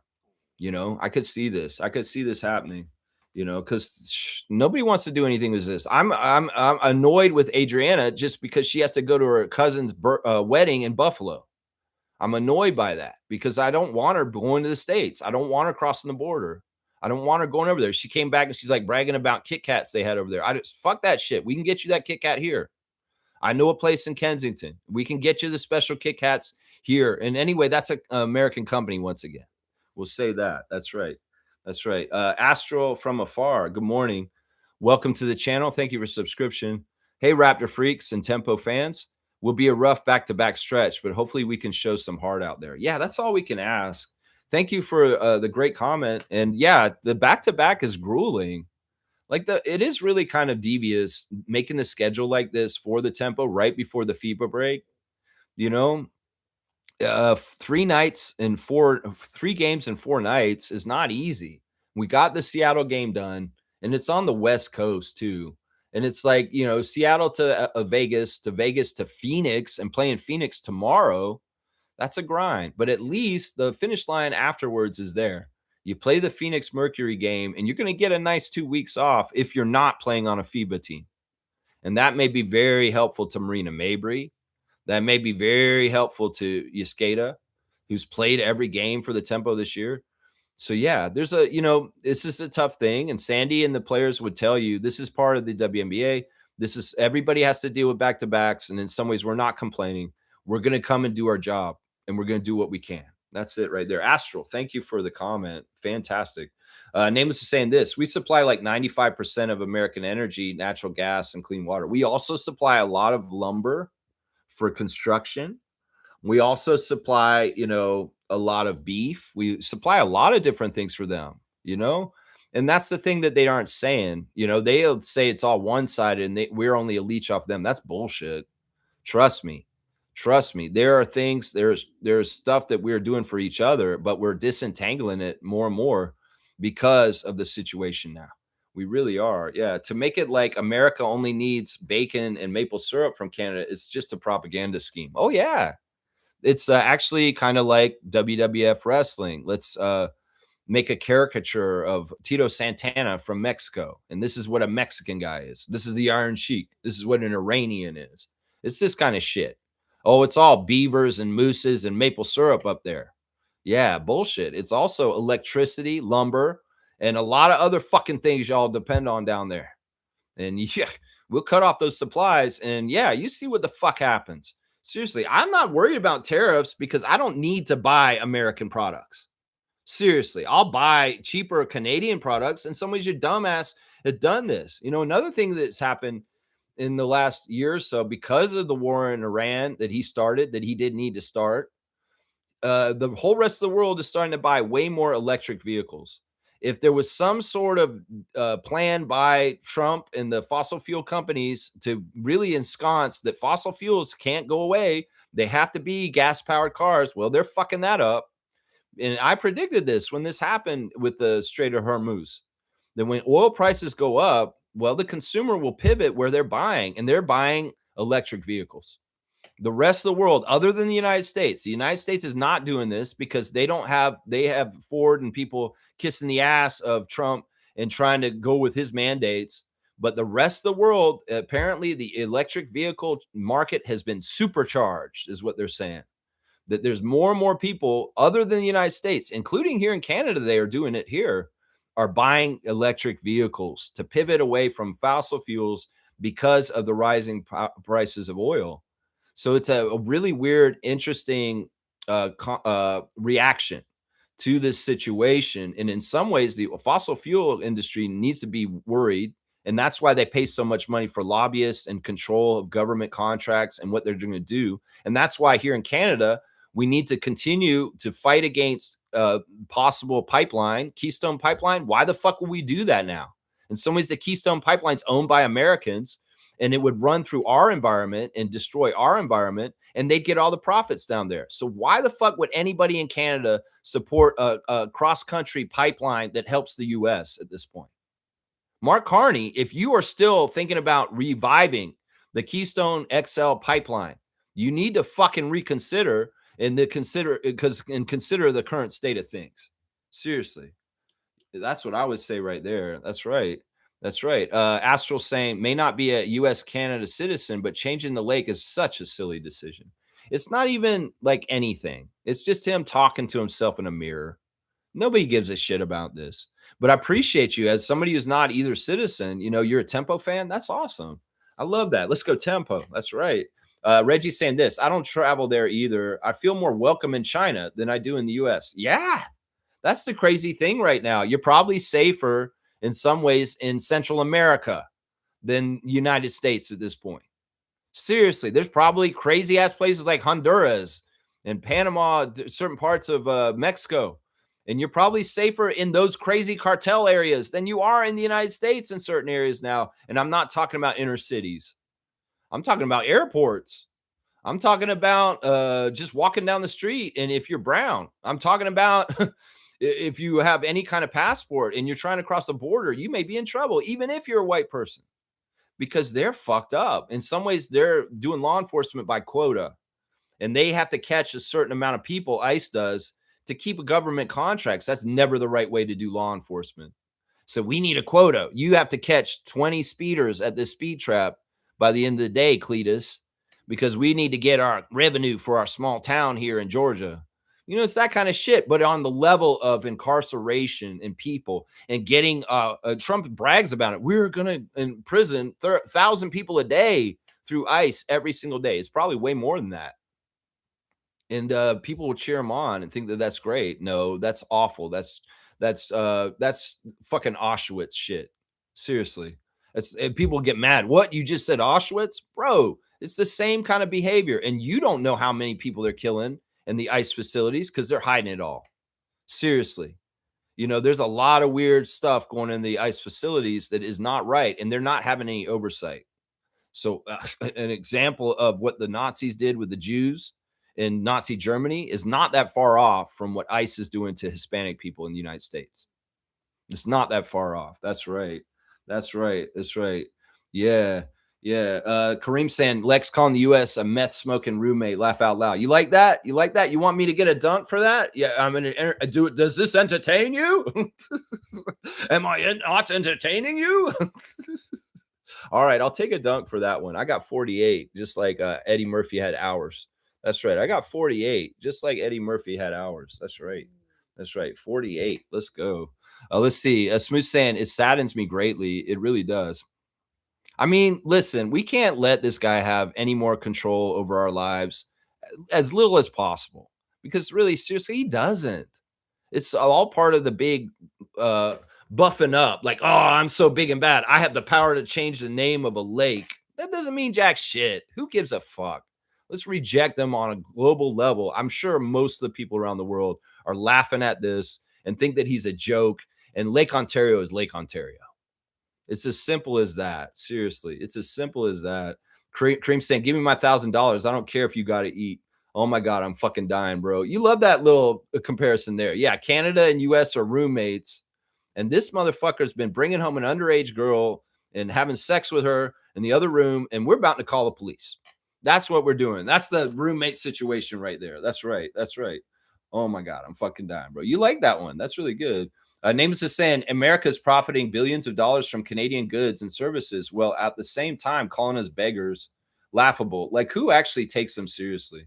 Nobody is right now. They take themselves seriously, insulated inside their country because they believe the myth and they have this bravado, and they've been conditioned with the patriotism since they were young kids to think that, oh, we're just the greatest because we just are, because we say it, because we've believed this for so long, because we had to have the idea of American exceptionalism. This is some shit that's been going on for years and years, but it was a harmless thing. It was just kind of like, oh, Americans are proud of themselves and freedom. But at this point, it's becoming fucking part of the energy of like Nazi party shit. Seriously, is death and destruction, murder, injustice, not freedom and not democracy. No, America that's Trump's America does not stand for that shit. That's exactly for real, for sure. That's right. That's right. That big ass army down there in America, we own it. This is the thing, man. And God forbid this shit ever happens. But if there is an invasion from the United States coming here to do something like what Russia did to Ukraine, they may be very shocked at just how capable Canada is. And they may also be very shocked at just how many soldiers on their side are turning their guns on the bad people from the United States. Because I'm serious. There's a lot of ties between our countries. There's a lot of people down in Florida that knew me and they know me as a Canadian. And they're like, man, this ain't right to do to Alexi's country. This ain't right. And the people like Canada. Canada's a very popular country around the world. And if the US bowed up to us in some sort of weird ass way with all their MAGA incels and their stupid ass trailer park half brain cell idiots that are incels that were sitting in the basement, couldn't get a woman, so they got all infatuated with Andrew Tate and Donald Trump, and they think they're going to fucking outsmart us up here. Fuck that. We've got PhDs from India. We've got amazing, strong, powerful people from Africa and countries all over there. We've got people from Europe. We've got people from Australia. We got people from every corner of the globe here in Canada. And we are all for one for all. And we will stand together as Canadians in a diverse way. And you'd be shocked. Maybe some of the racist ass Canadians up here, they're Maple MAGA. Yeah, we probably beat their asses and kick their asses out. And we will fuck up anybody who tries to come up here because we have home advantage. We have a lot of terrain. We have a lot of resources. And we're a lot more powerful than you guys think down south. And I would say this, I will commend any American that would take up arms against the U.S. Army if they were invading Canada. I'm with you. And we appreciate you being with us. Seriously. Because I don't ever want that to happen. I think that that would be one of the most disgusting, awful things if we got to that point just because of a child rapist who's trying to cause a distraction from his own crimes. So, yeah, have more respect for us in general, Americans. And we will have respect for you guys too down there, but not for your leadership. And once again, don't try us. Seriously. Because we are not the weak ass country that they told you we are down south, that Canadians are just nice and friendly people. No, if you push comes to shove, elbows up, bitch. And that elbow goes right into your eye socket. Right into your eye socket. And old Iron Lex has got an iron elbow like Lex Luger. And this motherfucker hurts. I'm going to tell you right now, because there's titanium steel in this elbow. And I can knock a motherfucker out with my left elbow. That's right. That's right. Yeah, it's stupid, man. It's so dumb. We shouldn't be talking about dumb shit like this. The relationship between Canada and the United States has been so good for so long that it's gotten to this point. This is a joke, and this is destructive. And this is a man named Krasnov who's trying to destroy the United States from within. That's what this shit is right there. Yeah. Yeah. Let's see. Smooth saying Canada sells raw oil to the US. They refine it and sell it overseas. Yeah. Making crazy money off our country. They call it crude oil. Yeah. Nameless is saying the whole thing is just preposterous on every level. Seymour saying Cover Bridge. What the fuck is that? I never heard of it. What do you mean? You watch my show? Cover Bridge is a Canadian potato chip company. It's out of the East Coast. Hopefully they sell it in your region. If they don't, ask your local convenience store or grocery store that you go to, Seymour, if they will carry Cover Bridge potato chips. They're fantastic. They're kettle cooked, and they have all the different flavors that you want. Sour cream and onion, all dressed, ketchup, barbecue, cheddar, cheese. They got dill pickle. They got all the flavors you would ever want. Cover Bridge, straight up Canadian chips. If you're going to snack on potato chips, Cover Bridge is your company. So go get them. Yeah, I'm going to do some research on Cover Bridge. You should. You should. You'll be very happy with it. I like that you put a little bridge there too. That's all right. That's a point for emoticon creativity. That's right. Seymour's getting a Cover Bridge dunk for putting the Cover Bridge up right there. Yeah, 96, man. 96. Look at that. That's a pretty good year. 96. That's a year of the Raptors being in existence. That's right. Let's keep going. Nameless saying, what happened to the home of the brave? I mean, that's why, when they do the anthem this year at Raptors games, I'm not standing. I haven't been standing since he came back into being a fucking stealing another election through Elon and the satellites and the election machines. I have not stood for the American anthem at any event where it's been played since. I sit and I do not respect it. And when the part says bombs bursting in air, I cringe because it's embarrassing. It's absolutely embarrassing. Bombs bursting in air in the ocean around South America where you're blowing up innocent fishermen. Yeah, you're proud of that. The bombs bursting in air. We blew up innocent men there. We are horrible bullies, and we are the worst in the world. Oh, say, can you see what a dumpster fire we are being? Can you know that we're not free and there's no bravery? It's change the anthem at this point. That's right. More like the home of the slaves. Yeah, the home of the slaves, the wage slaves, and the people, the instituted system that just, they got rid of slavery, but they made a new system where it's basically in there. It's just unspoken. It's just unspoken. That's right. Name is saying there's no more home of the brave because they don't even have the courage to stand up to a dictator leading their own country. There's differences here. You know, in France, they do things a lot more different when they're mad with their leadership. Oh yeah, they get in the streets and there's riots and there's burning shit up. In America, we'll do some boycotts and stuff like that. Like some of you saying, Americans are boycotting Amazon for Jeff Bezos supporting Donald Trump. Meanwhile, French people are going to Amazon sites and cutting their electricity off and saying, you ain't fucking being here. Like there's a difference. There's a difference. People know how to do things politically in revolution in Europe better, and in India, a lot of other places better, where they get up off their ass. But that's part of the whole thing, is they satiate people with their bullshit, their distractions, their dumbass things like TV and movies and culture and celebrity rumors and creature comforts like DoorDash and fucking Amazon delivery. And people have so pampered that they don't get to the point where they're like up in arms in the streets like people in Paris would be. That's a difference. And at some point, Americans are probably going to have to be more like French people. Americans are probably going to have to be more like Indians getting in the streets, the farmers revolt in the last couple of years, and different things that have happened in other places where the power of the people was flexed and they actually made changes. And that's the thing. You can have your cushy life and I'm not bothered. I have to go to work, honey. I have a 9 to 5. They work me so hard. When do I have time to protest or do something else? That's all part of the design. That's all part of the design. Two of the most important and powerful things you can do if you really don't want to have a violent protest or anything like that, boycott, like I've been talking about on the show, economically. And you know what? If it's really that bad, general strike, walk off your job. Just leave. If everybody walks off their job altogether, everything stops. We learned that from the pandemic.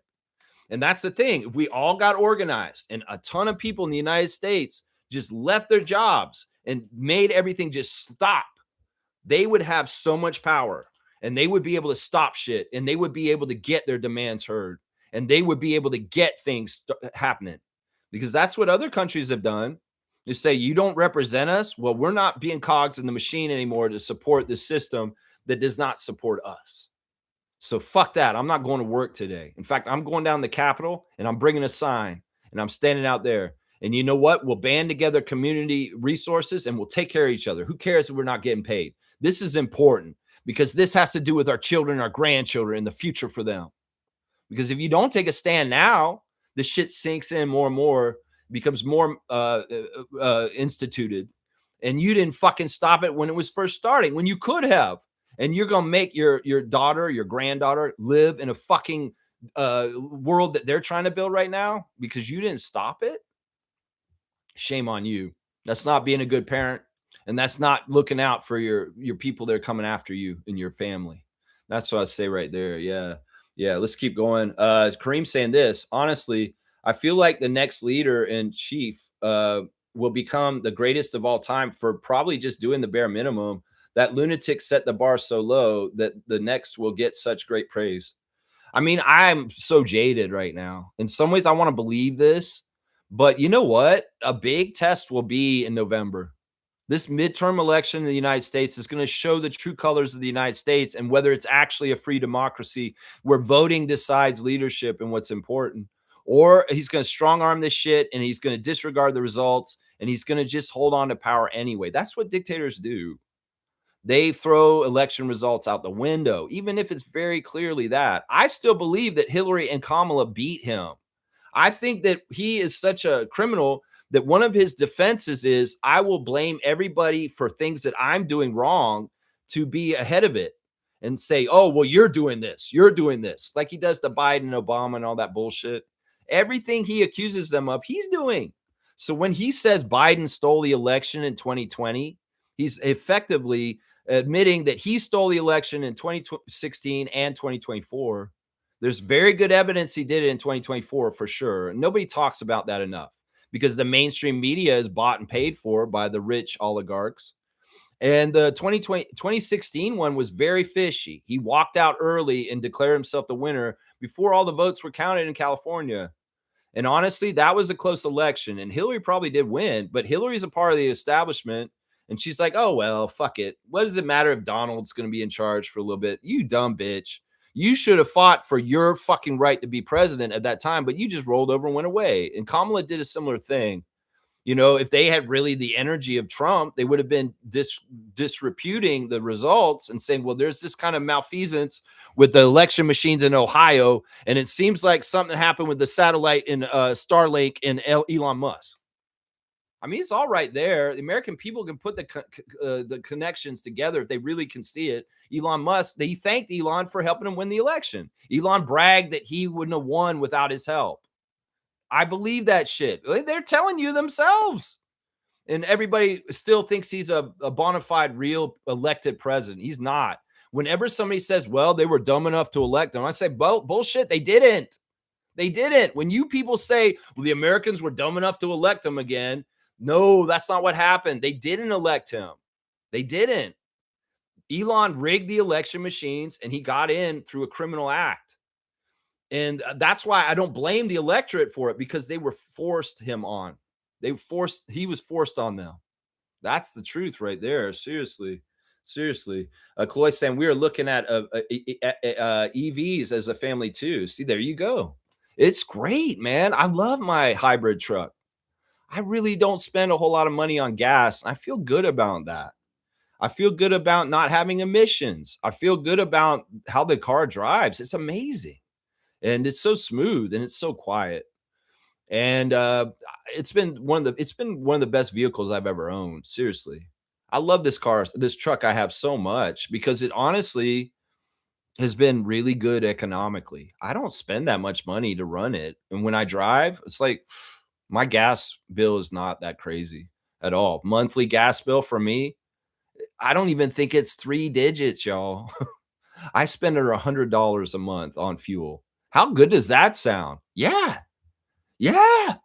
Go get one. Kaloi, go get one. Seriously. I think this will be the death of the Republican Party. I hope so. I mean, seriously. I mean, what do you have to do to make sure that, like, how far can you go without turning people off and saying, you're fucked? You are all fucked. I mean, it's true. Like, I'm hearing word that there are lifelong Republicans that are ready to vote Democrat this midterm because they are so horrified by what's going on right now. And that's something right there. Because look, there's good people on both sides. You know, it's not just all Republicans are assholes. No, there's good conservative Republicans that had the right ideals about America and the things that it stands for. It's just that they're not the ones in charge. The zealots, the very crazy MAGA ones are in charge right now. And the more moderate ones, the ones that are actually more classically Republicans, they're still around. People like Mitt Romney. And, well, I think they got to vote for sanity in this case, right? They got to vote for sanity, and it's not for the Republicans. That's right. Name is saying, well, I'll say the Holocaust was significantly worse than what ICE is doing, but I get the sentiment. We don't know yet.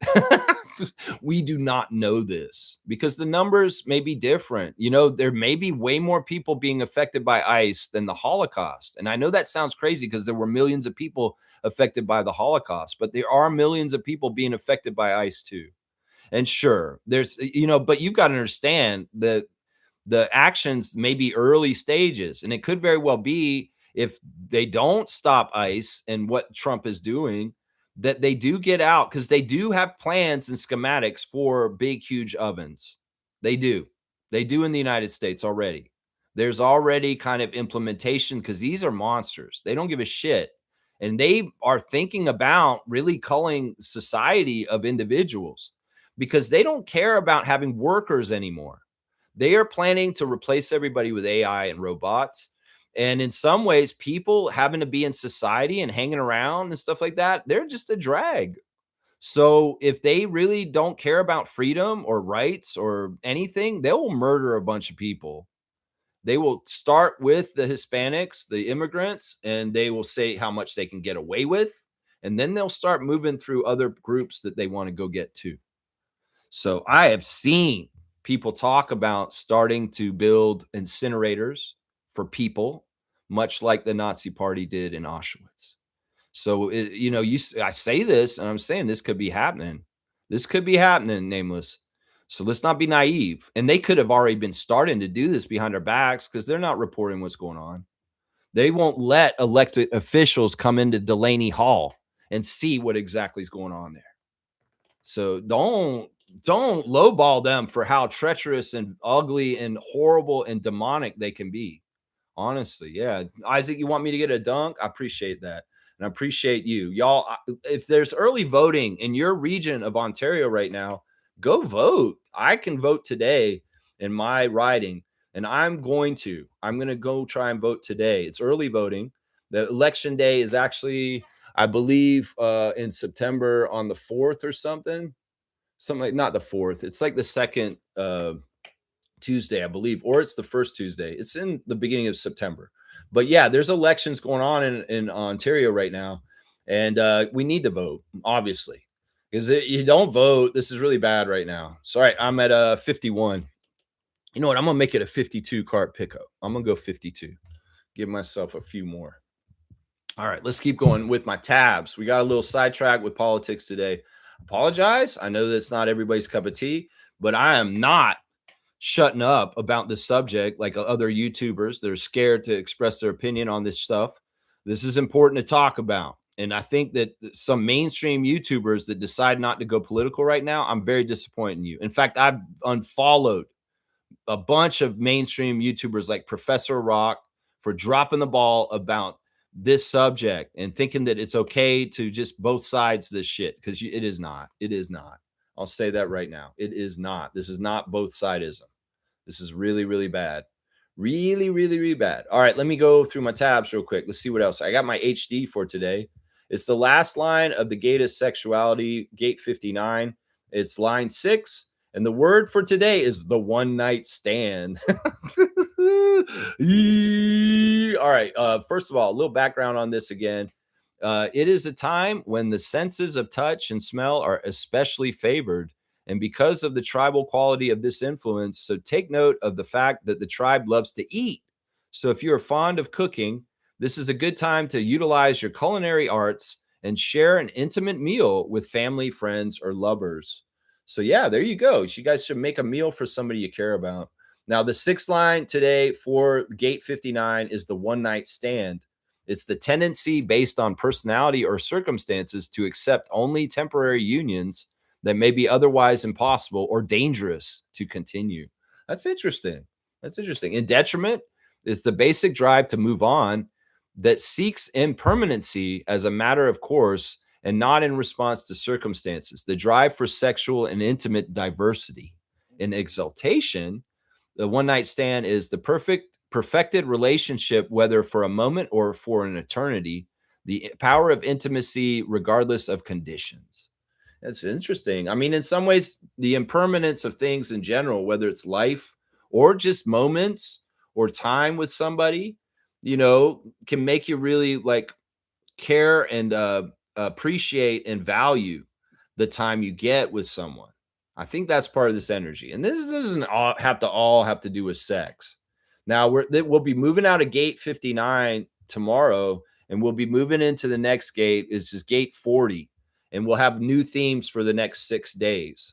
So yeah, thank you for allowing me a chance to indulge in my hobby of human design and talking about the daily aspect for today. Gate 59, line 6. And the sixth line is always the completion of a gate.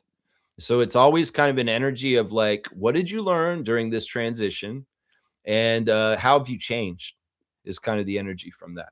Yeah. All right. Let's do the Toronto Raptors Redditor of the day. It's Delta Red 14, and they have posted Nike's leaked airbrush logo campaign featuring the version of the Raptors logo with the dino biting the TR.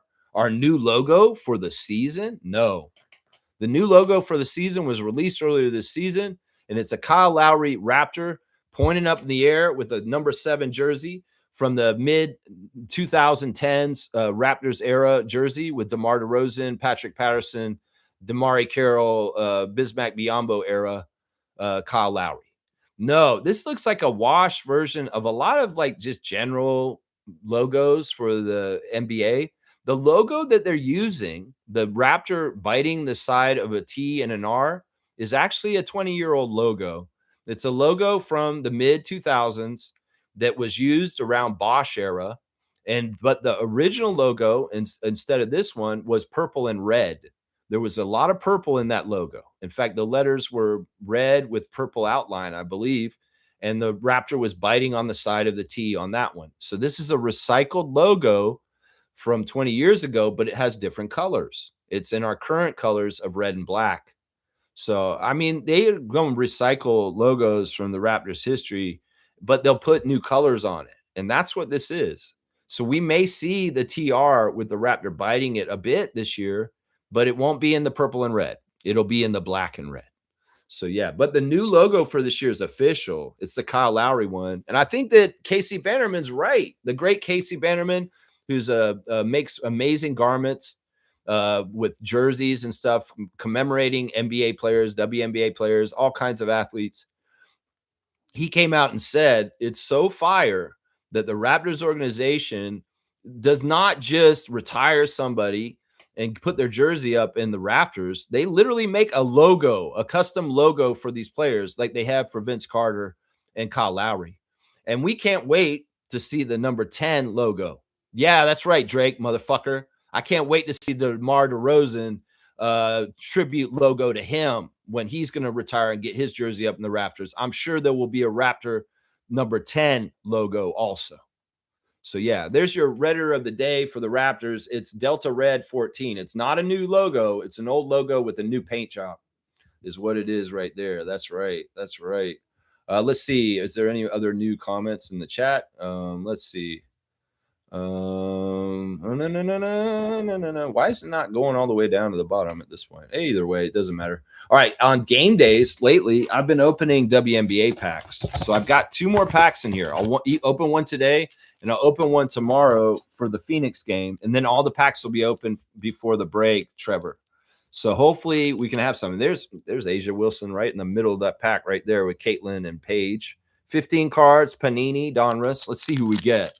Let's see who we get. There are no tempo cards in here because this is from last year and the tempo had not existed yet. All right, who did we get today? That looks like Hamby to me. That's right. That's a foil Hamby card for Sparks. It's kind of a nice color. You know, the purple with the gold looks good on a foil card. Let's see. Who is this? This is a Marvels card. Net Marvels. And it looks like it is Cameron Brink. Her hair's all twisted up there. She's got it in braids. Pretty cool. But yeah, Cameron Brink, Marvels card. So we're heavy on the Sparks so far in this deck here. All right, who is this? Caitlin Chen, rookie card. That's kind of cool. Caitlin Chen's a cool player. I like her. I don't like the Valkyries overall, but I like Caitlin Chen. I think she's got a passion for the game, and she smiles on the court a lot. And I think that she's just fun to watch. So, like, out of the Valkyries, her and Gabby Williams are probably the 2 that I like. I respect Saloon. I will say that. The rest of them I don't really like much. Let's just put it that way.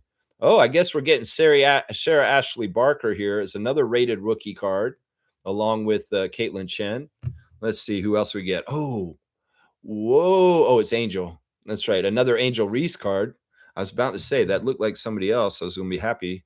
Then we got, this Megan DeLeo, who's actually Megan Guffstuff's son on this card, and she's playing for the Aces still on this one. Megan DeLeo. Let's see. Kalani Brown. Okay. That's Fibach, right? Liani. Yeah. Let's see. There's another card. Okay, she's sitting. Elizabeth Kitley. She probably didn't get to play hardly. That's why. Let's see. Who's that? Rickea Jackson. I have so many Rickea Jackson cards. I don't even understand why. I think I have like 7 of these cards now because she's in like every pack, it seems like. Let's see. Maddie Segrist. Okay. She's on Dallas still. This is a Kelsey Plum with her holding up the jersey of going to the Sparks. Boy, that didn't work out, did it? No, it did not, Kelsey. You're so happy to be on LA Sparks? Not really. Look at that smile. It's kind of fake. No, she seems happier on the Mercury already. We'll see her tomorrow, honestly. Is that who I think it is? Yes, it is. There's a Brittany card. This is actually the second Brittany card I've gotten. Brittany Sykes, Washington Mystics. You know, that's a real oversight. The ESPN top 50 countdown of best WNBA players. They did not put Brittany Sykes on the top 50. That's a real oversight, ESPN. You forgot about Brittany because Brittany's been hurt going up there. We got that Brittany Sykes.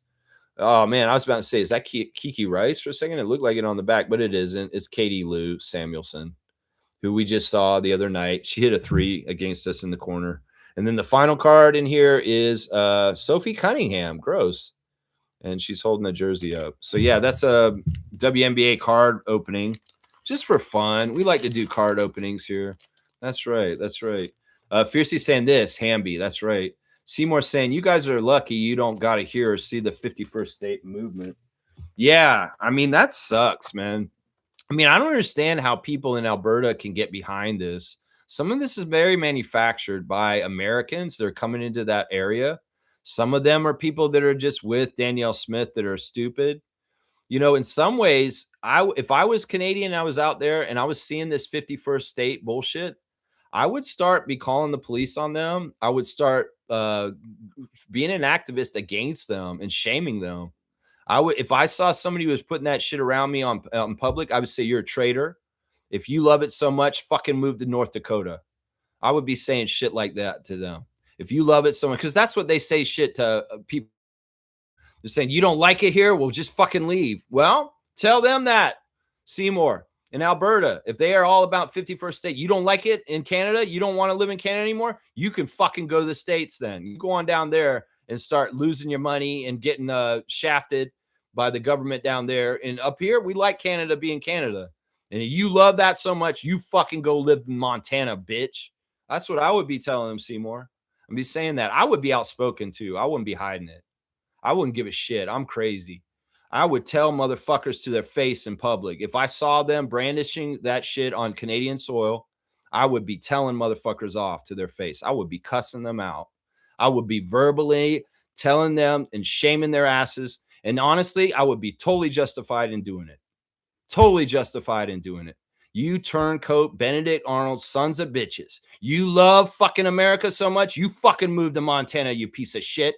You support a child rapist. You support raping children. You go on down across the border and you fucking can go rape all the children you want in Montana, bitch. You sorry ass piece of shit, Nazi fucking fascist motherfucker. Oh, yeah, I'd be saying that shit to motherfuckers. And if they threw hands, I'd call the police and I'd get them thrown in jail. That's right. That's right. That's right. I'm not going to fight them. I could fight them and I'd probably mess them up, but I'm not going to fight them because that's against the law. But cussing a motherfucker out for being a traitor towards Canada is not, and I will cuss a motherfucker out. That's right. That's right. Let's see. Fiercely saying this. She received hate message from someone who gambled on her a few months ago. Who? Hamby? Is that who you're talking about? Hamby? Okay. I mean, there's all kinds of this shit happening with players in both leagues, in the NBA and the WNBA. There's players getting hate messages about gambling left and right. This is just normalized at this point. Fiercely saying Brown out of the league for now. She played a few games this season with the Lynx, but wasn't impactful. Okay. Okay. All right. I don't even remember. Kalani Brown. That's who we were talking about. Okay. Okay. All right. Let's see. Let's see. All right. Let's go ahead and keep moving. All right. Let's do the birthdays. Happy birthday to one of the oldest Raptors ever. And it was early in our career as a franchise. 1996-97, Isaiah Thomas got on the phone and called an old friend of his from the Detroit Pistons named John Long. John Long at that point was 40 years old, and he came and played for the Toronto Raptors in the 96-97 season, and he played 32 games. He averaged 4 points per game. He had started in the NBA in 1978, and by 1997, he was 40.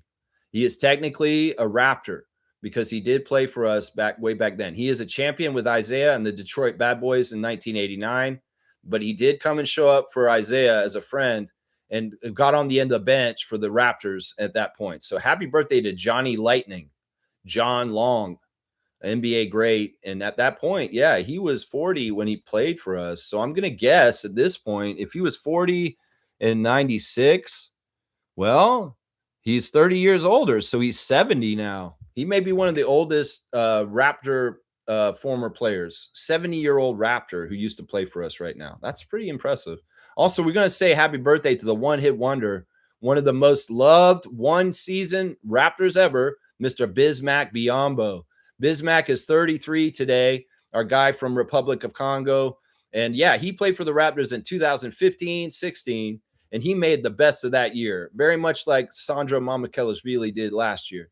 But when he was on the Raptors, we went all the way to the Eastern Conference that year, the Eastern Conference Finals. And we faced the Cleveland Cavaliers and LeBron James. And I went to a particular game where I saw Bismack block the crap out of LeBron James, and we won the game. It was one of those few games where DeMar DeRozan and Kyle Lowry and the Raptors were able to beat LeBronto. And we did. We beat LeBronto. So I did go to a game where we were triumphant over LeBron and Cleveland in the playoffs in the Eastern Conference Finals. And a big part of that was Bismack Biyombo, who went ahead and got paid by Orlando the next season because he got that big paycheck. Either way, we're going to say happy birthday to Bismack, who amazingly is still in the league. He is still in the league at this point, Bismack Biyombo. So happy 33rd birthday to the big man from Congo. Yeah, that's a great birthday right there. I love Bismack, man. You guys love Bismack too, right? Yeah, I love Bismack too. Mevetet saying, my brother told me NBA dropped Panini and switched to Topps as their official licensed trading cards. I don't know if it's true. I don't know. Either way, I mean, I've always thought that, any company could do basketball cards. Back in the day, there was Fleer, and then there's NBA Hoops came around. There's Topps, there's Fleer, there's Panini, there's so many different companies. There's probably different sets still. And maybe there is one that's totally official with the NBA and saying this is the official card. But there's going to be other people going to be making the cards still. That's right. I got the Fleer set the same year as the NBA Hoop set still, from back in the 80s, right? That's right. Let's see. Smooth saying this. Yep. For the people that don't like Canada, leave. It's that simple. Yeah. If you got a problem with Canada, and Seymour, you can do this because you're in the middle of it. Listen to me very clearly, Seymour. Part of the manipulation of Alberta right now is that they're lying to Albertans by saying that Canada leeches off of Alberta, that Alberta is an economic powerhouse that is paying for everybody around the country. That's bullshit. That's absolute horseshit. If there's any province that is that, it's Ontario. Let's just not get it twisted. Ontario is the economic powerhouse of this country because it has the most people and has the most industry and has the most stuff going on. But they're lying to Albertans. They're trying to tell Albertans that we're cheaping them off as a country overall. That's part of how they divide them. They made a whole line of lies about how Alberta is being subjugated to bad treatment by the federal government of Canada and by the rest of Canada, and that we're leeching off them. That's absolute horseshit. So you've got to point that out to people, that you're falling for propaganda that's saying that the rest of the country is using Alberta as something. It's not true. It is not true. Alberta does have a certain industry that is important, the fossil fuel industry, but honestly, it's going the wayside, and it's not necessarily an industry of the future. If they had good leaders in Alberta, they'd be pivoting to other energy sources and getting ahead of that so that they could be more economically viable in the new world coming. But they're holding on to antiquated systems that are poisoning the earth and destroying our world with climate change. So that's their fault. But in some ways, look, they're going to paint it as Mark Carney's hurting us because he's putting carbon taxes and all this bullshit. That's the divide and conquer part of the U.S. and what they're doing with the psyops of Alberta. They want Albertans to feel like they're victims within our own country and that they're not getting a fair shake, which is absolute horseshit. Absolute horseshit. And it's propaganda made up by the people that are trying to separate them. And it's a lot of energy from the States, honestly. It's not really energy totally from inside of our country. It's CIA shit. It's State Department shit. It's that this is the weak part. There's probably a province in Ukraine that had a primary, like maybe Russian population that's on that side of the border.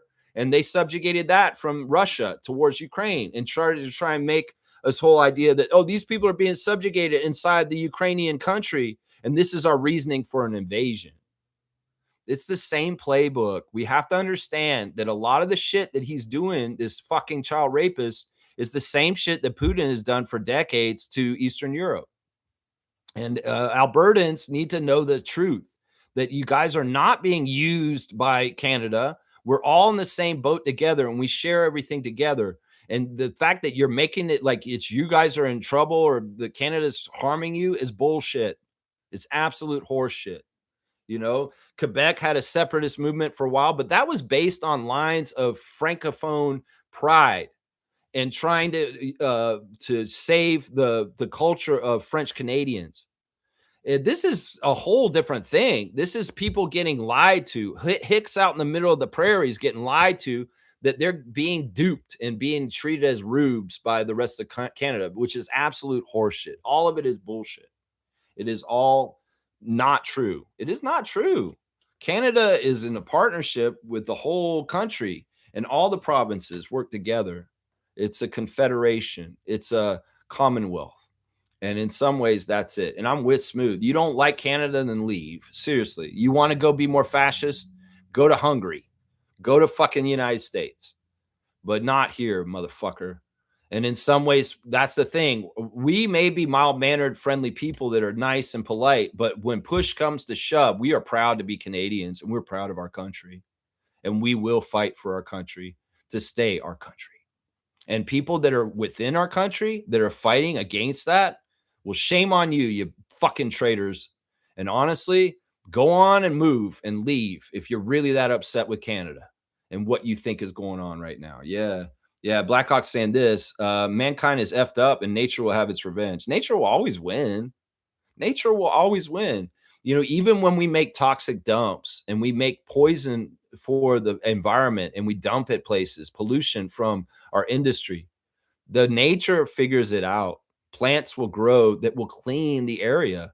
There's literally insects, those little roly-polies, the pill bugs, they eat toxic metals that we make. We could use the roly-polies to clean out areas and make it healthy again.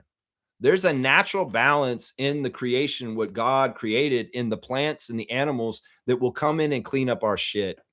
If we all died in the next 10 years because of climate cataclysm, nature will persist after us and clean up our mess after we're long gone. Oh, yeah, it's true. It's true. He's exactly right. I mean, they show it in abandoned areas around the world. There may be a mall in the middle of Southeast Asia that was not utilized or kept up, and all of a sudden everything grows over it and takes it back into nature. That's right. You see an escalator with a bunch of vines and everything growing over it, and it's like nature will take it all back. Neil is exactly right. He is exactly right on that one. That's right. All right, let's do the classic card. Let's see if I get another Blue Jay, guys. You like getting the Blue Jay cards today? You know, we can get some more Blue Jays in the classic card. Let's see if I get a Blue Jay. I want to get a good card. That's not a Blue Jay. Do you want to do that one? No, that's a nobody. I'm only going to do Blue Jays nobodies. I don't want to do nobodies from any team. You know what I'm saying? I thought that was our old manager for a second there. All right, there's a lot of baseball cards in here, but I got to find the Blue Jays ones. You know what we'll do? We could do this one. I think you guys will know who this guy is. Maybe not. I won't do that one right now. We might do that at another time. I want to really get a Blue Jay card, so I'm going to look for a Blue Jay card. Hang on. This isn't exactly random anymore, where I just pull the card out, because there is a lot of baseball cards in here, and there are all kinds. Okay. We've had this guy before, I think. Maybe we won't do that one because we actually had a different version of the card for him. Okay, no, we just talked about that. Yes. Okay, this is perfect. We'll do this one. We'll do this one here.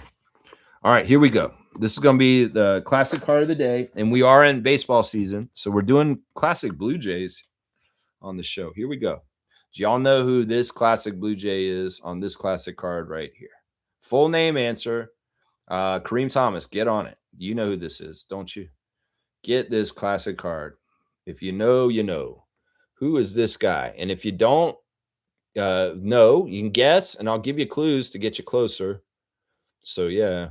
Yeah, Smooth, what do you think? What do you think? Which Blue Jay is this from back in the day? I know. Look at the stash.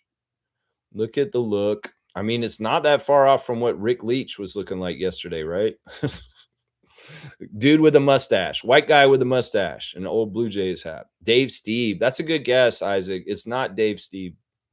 This guy right here plays first base, outfield, I think. I think he's first base, outfield, DH kind of guy. Greg Myers. That's a good guess, too.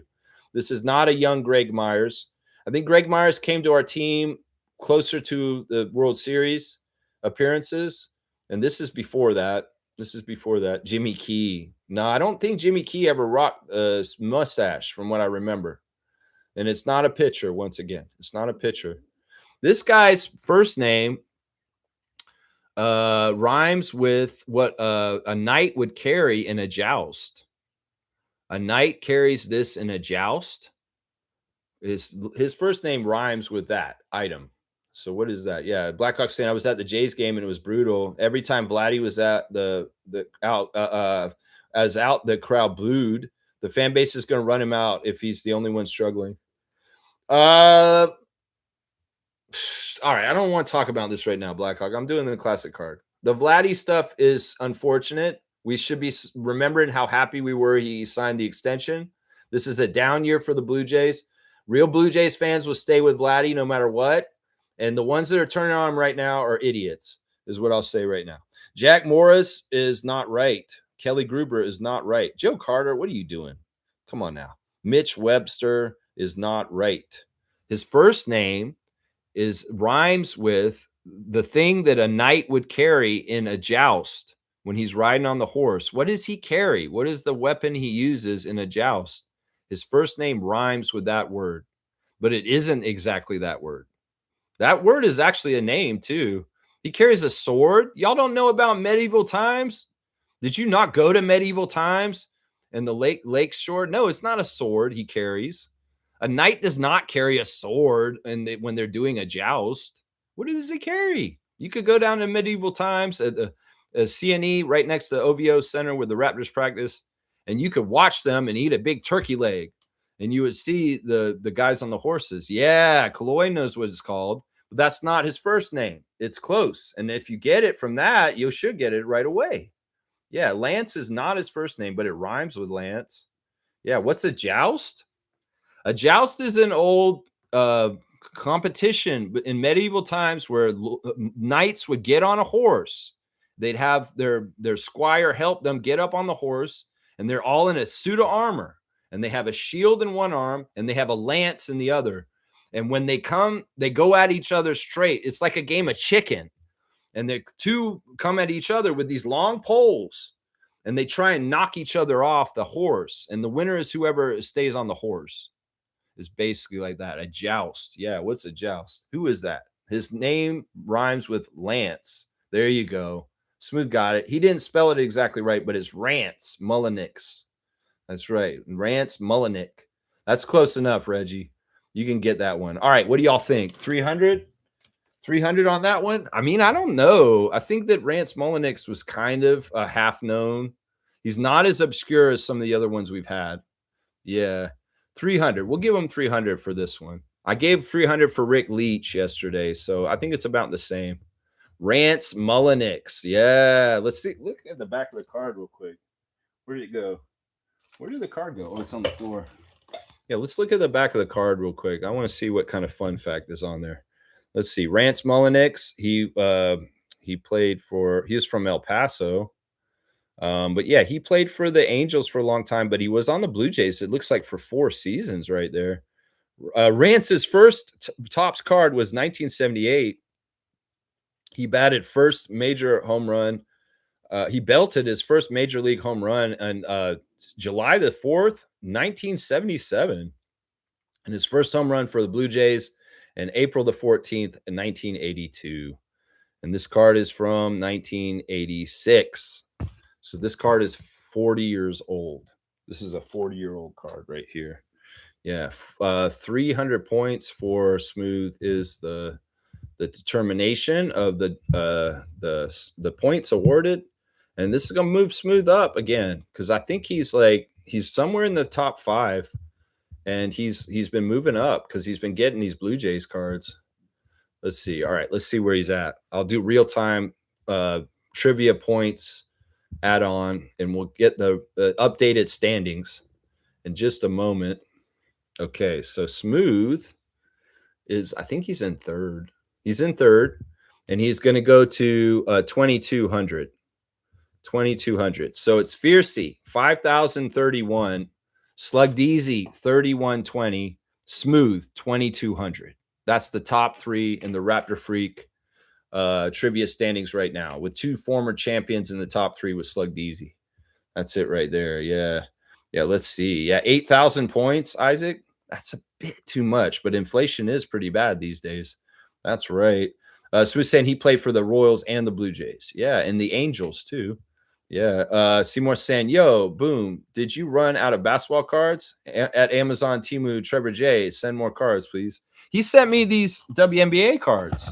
That's why I opened the pack earlier. But I like to do card openings first, and then they'll come back around and we'll do WNBA classic cards. Although I don't know how well we're going to do on the classic cards with WNBA. Maybe we will. We'll have to see. That'll switch. And then we'll be doing NBA cards again soon too. I have more cards somewhere. I just got to dig them up. I just wanted to try something different because it's summertime. And I like doing the classic card on Blue Jays. Sometimes it's fun. And also the Yo MTV Raps cards have been fun, right? I still have some more of those we got to pull out and identify also. So yeah, there's more Yo MTV Raps cards. There's actually hockey cards in that box too, but I'm not pulling any of them out. There's even some football cards in there.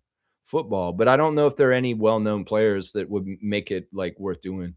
Smooth saying, I remember him from 92, but that pick, I had no idea. Yeah, this is younger, I guess. Yeah, because he's been around for a while. He's been around he was on the team for quite a while. He was a longtime Blue Jay. Yeah, Seymour saying Milbester missing out on baseball cards left out. I know. I didn't think about that. Yeah. Yeah, and the Yankees lose. The Yankees lose. Big Poppy, we love you for that, man. You may be a Boston Red Sox legend, but man, you're a legend with the Blue Jays for y'all. The Yankees lose. Always going to be good for that one. Oh my gosh, that one's good. All right, I guess I'm wrapping it up, y'all. Let me go ahead and recap on the game for tonight with Las Vegas.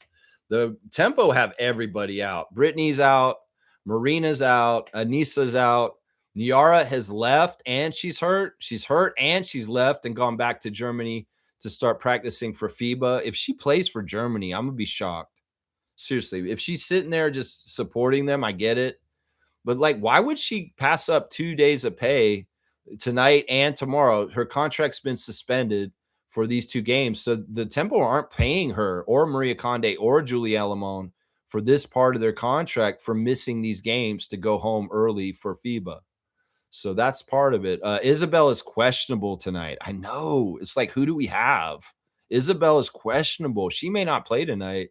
It could very well be that she's not playing tonight so that she can play tomorrow against Mercury. Because that's the other thing. We got a back-to-back, and we're this down with people. This is going to be a very grueling 2-day stretch for the Tempo between playing the champion Aces and then playing the Phoenix Mercury tomorrow. And if we need to beat the Mercury tomorrow because it's a season series, 1-1 in the season series between the Tempo and the Mercury. We each have a win. And if whoever wins tomorrow will win the season series. And I'd like to beat Phoenix for the year, right? I'd like to beat them for the year. Julie's already left, and Maria left last night too. There's footage of her getting on a plane and flying back to Spain last night. So she's going home without pay for the 2 games that we're playing tonight and tomorrow. So yeah, Alamon out, Conde out, Sabali out, Morrow out, Mabry out, Sykes out, Harrison questionable. So Kiki Rice, Kia Nurse, Temi, Laura, and Ornella as the starting lineup. We're going to start Bankole probably, y'all, tonight. I'll bet you money we might be starting Bankole. And that'll mean off the bench, just Kiana Williams, Tiani Key, and Zay Green. 3 players off the bench. And this is what we got. We're scraping the bottom barrel. Tonight, though, it may be that Asia Wilson does not show up. She's questionable for tonight's game. Nalissa Smith is out for the season now after the injury she suffered in the game against us on Sunday. They looked at her this week, and they've determined she's out for the season. And Dana Evans is out today probably also. So, yeah, that's the injuries for the Las Vegas side.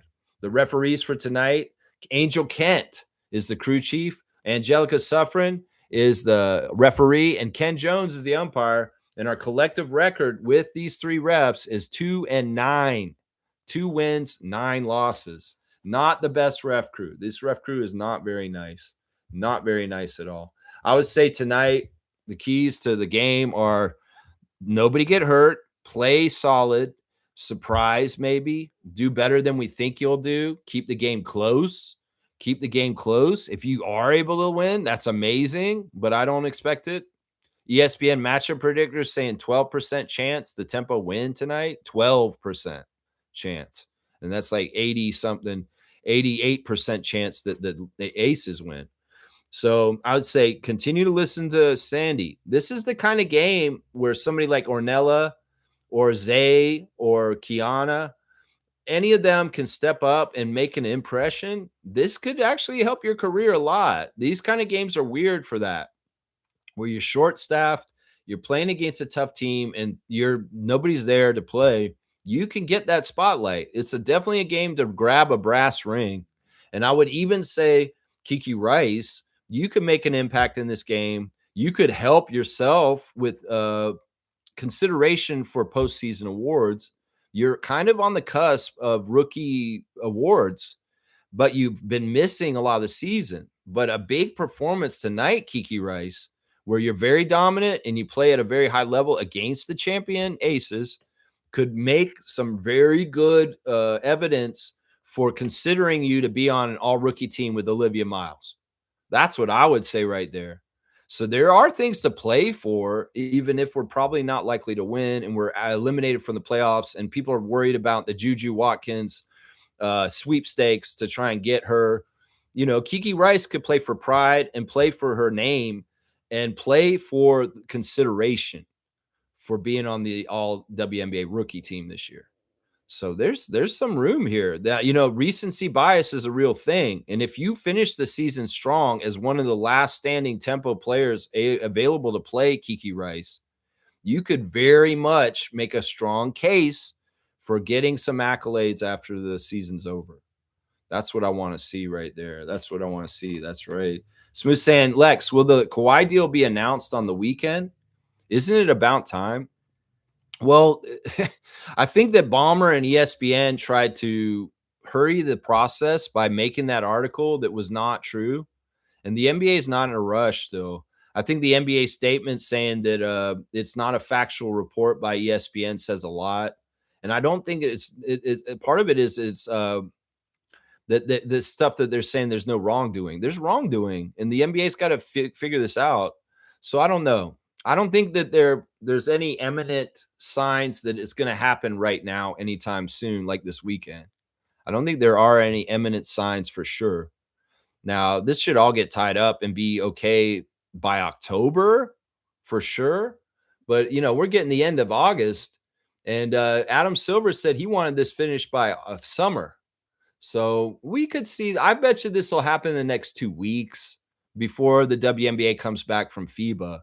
We'll probably hear something about Kawhi, hopefully, because if it starts going past that, it may be bumping into our training camp and bumping into stuff that we've got trying to get going with him in the fold and him showing up and trying to start working with Scotty and RJ and them. So we'll have to see. Yeah, Smooth saying more party in China. Kawhi vibing to Drake.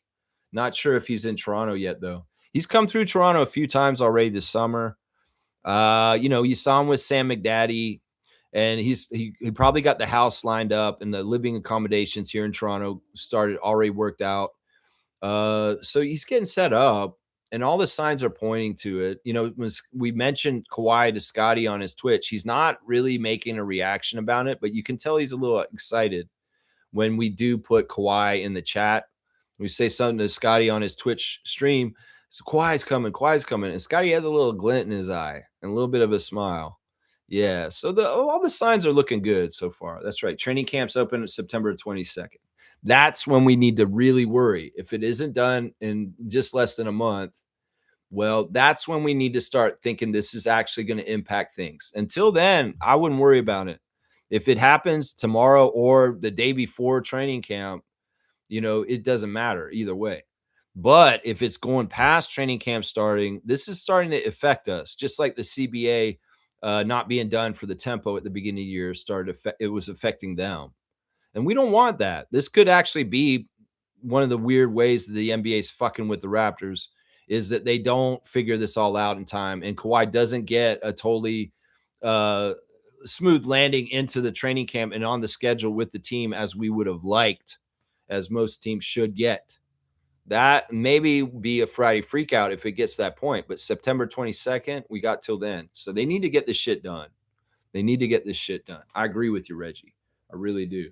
All right, I'm gonna wrap it up. I'm out, y'all. Thanks for watching the Raptor Freak stream today. Tempo against Aces tonight. I'll have the reaction to the game tomorrow morning on Saturday morning at 9:30. And also, we'll do a preview for the Phoenix Mercury game that's later that night. Diabolical. Diabolical. How could you do this to our team, the Tempo, giving us 3 games and 4 nights right before the FIBA break? Ugh. Diabolical, especially when we've had these huge stretches where we had no games for 5 days, and you could have like shuffled one of these games into that stretch instead. Yeah. Yeah, you want the Kawhi presser, man? You'll get it. You'll get it. If you really want a Kawhi presser, go back and watch the original one. It's a fun one. Yeah, I mean, you always got that one. Do we really need a Kawhi presser? We know who he is. It's not like Bobby's got to introduce him. Hey, everybody, this is Kawhi Leonard. He's our newest Raptor, and we just wanted to say hi to him and welcome him. No, he's coming home. He's coming back. And in some ways, it's like, do we need to introduce him? No, I think we all know who he is. I think we all know who he is. That's right. All right, I'm out. Thanks for watching, y'all. I appreciate everybody. Love you guys. And listen, the views expressed on this channel are solely mine, unless you guys are expressing views in the comments. These are not views that are reflective of the Toronto Raptors or Toronto Tempo organization, but they may be. They may agree with me 100% on everything I'm saying, but I will have to do this disclaimer just in case, and say that I am my own channel, independent of those entities, and my views are my personal views. And I know a lot of y'all share them. Let's just put it that way. Yeah, W to you, Isaac Campbell. Let's go Tempo, and let's go above and beyond. Let's see you, Kiki Rice. Cook the rice, make a name for yourself, and get more esteem going towards possible all rookie team for WNBA, because you can do that. You got some work to do, Kiki. You got to carry, and also, impress. You can impress people tonight, and you're going against some of the best when you're playing Chelsea Gray and Jackie Young. So yeah, impress. That's what I want to see from Kiki. All right, I'm out. Let's go Raptors. Let's go Canada. Let's go Tempo. And yeah, never 51st state. And if you don't like Canada so much, separatists, fucking move to the States, you dumbass bitches. This is what I would say. Let's go Tempo.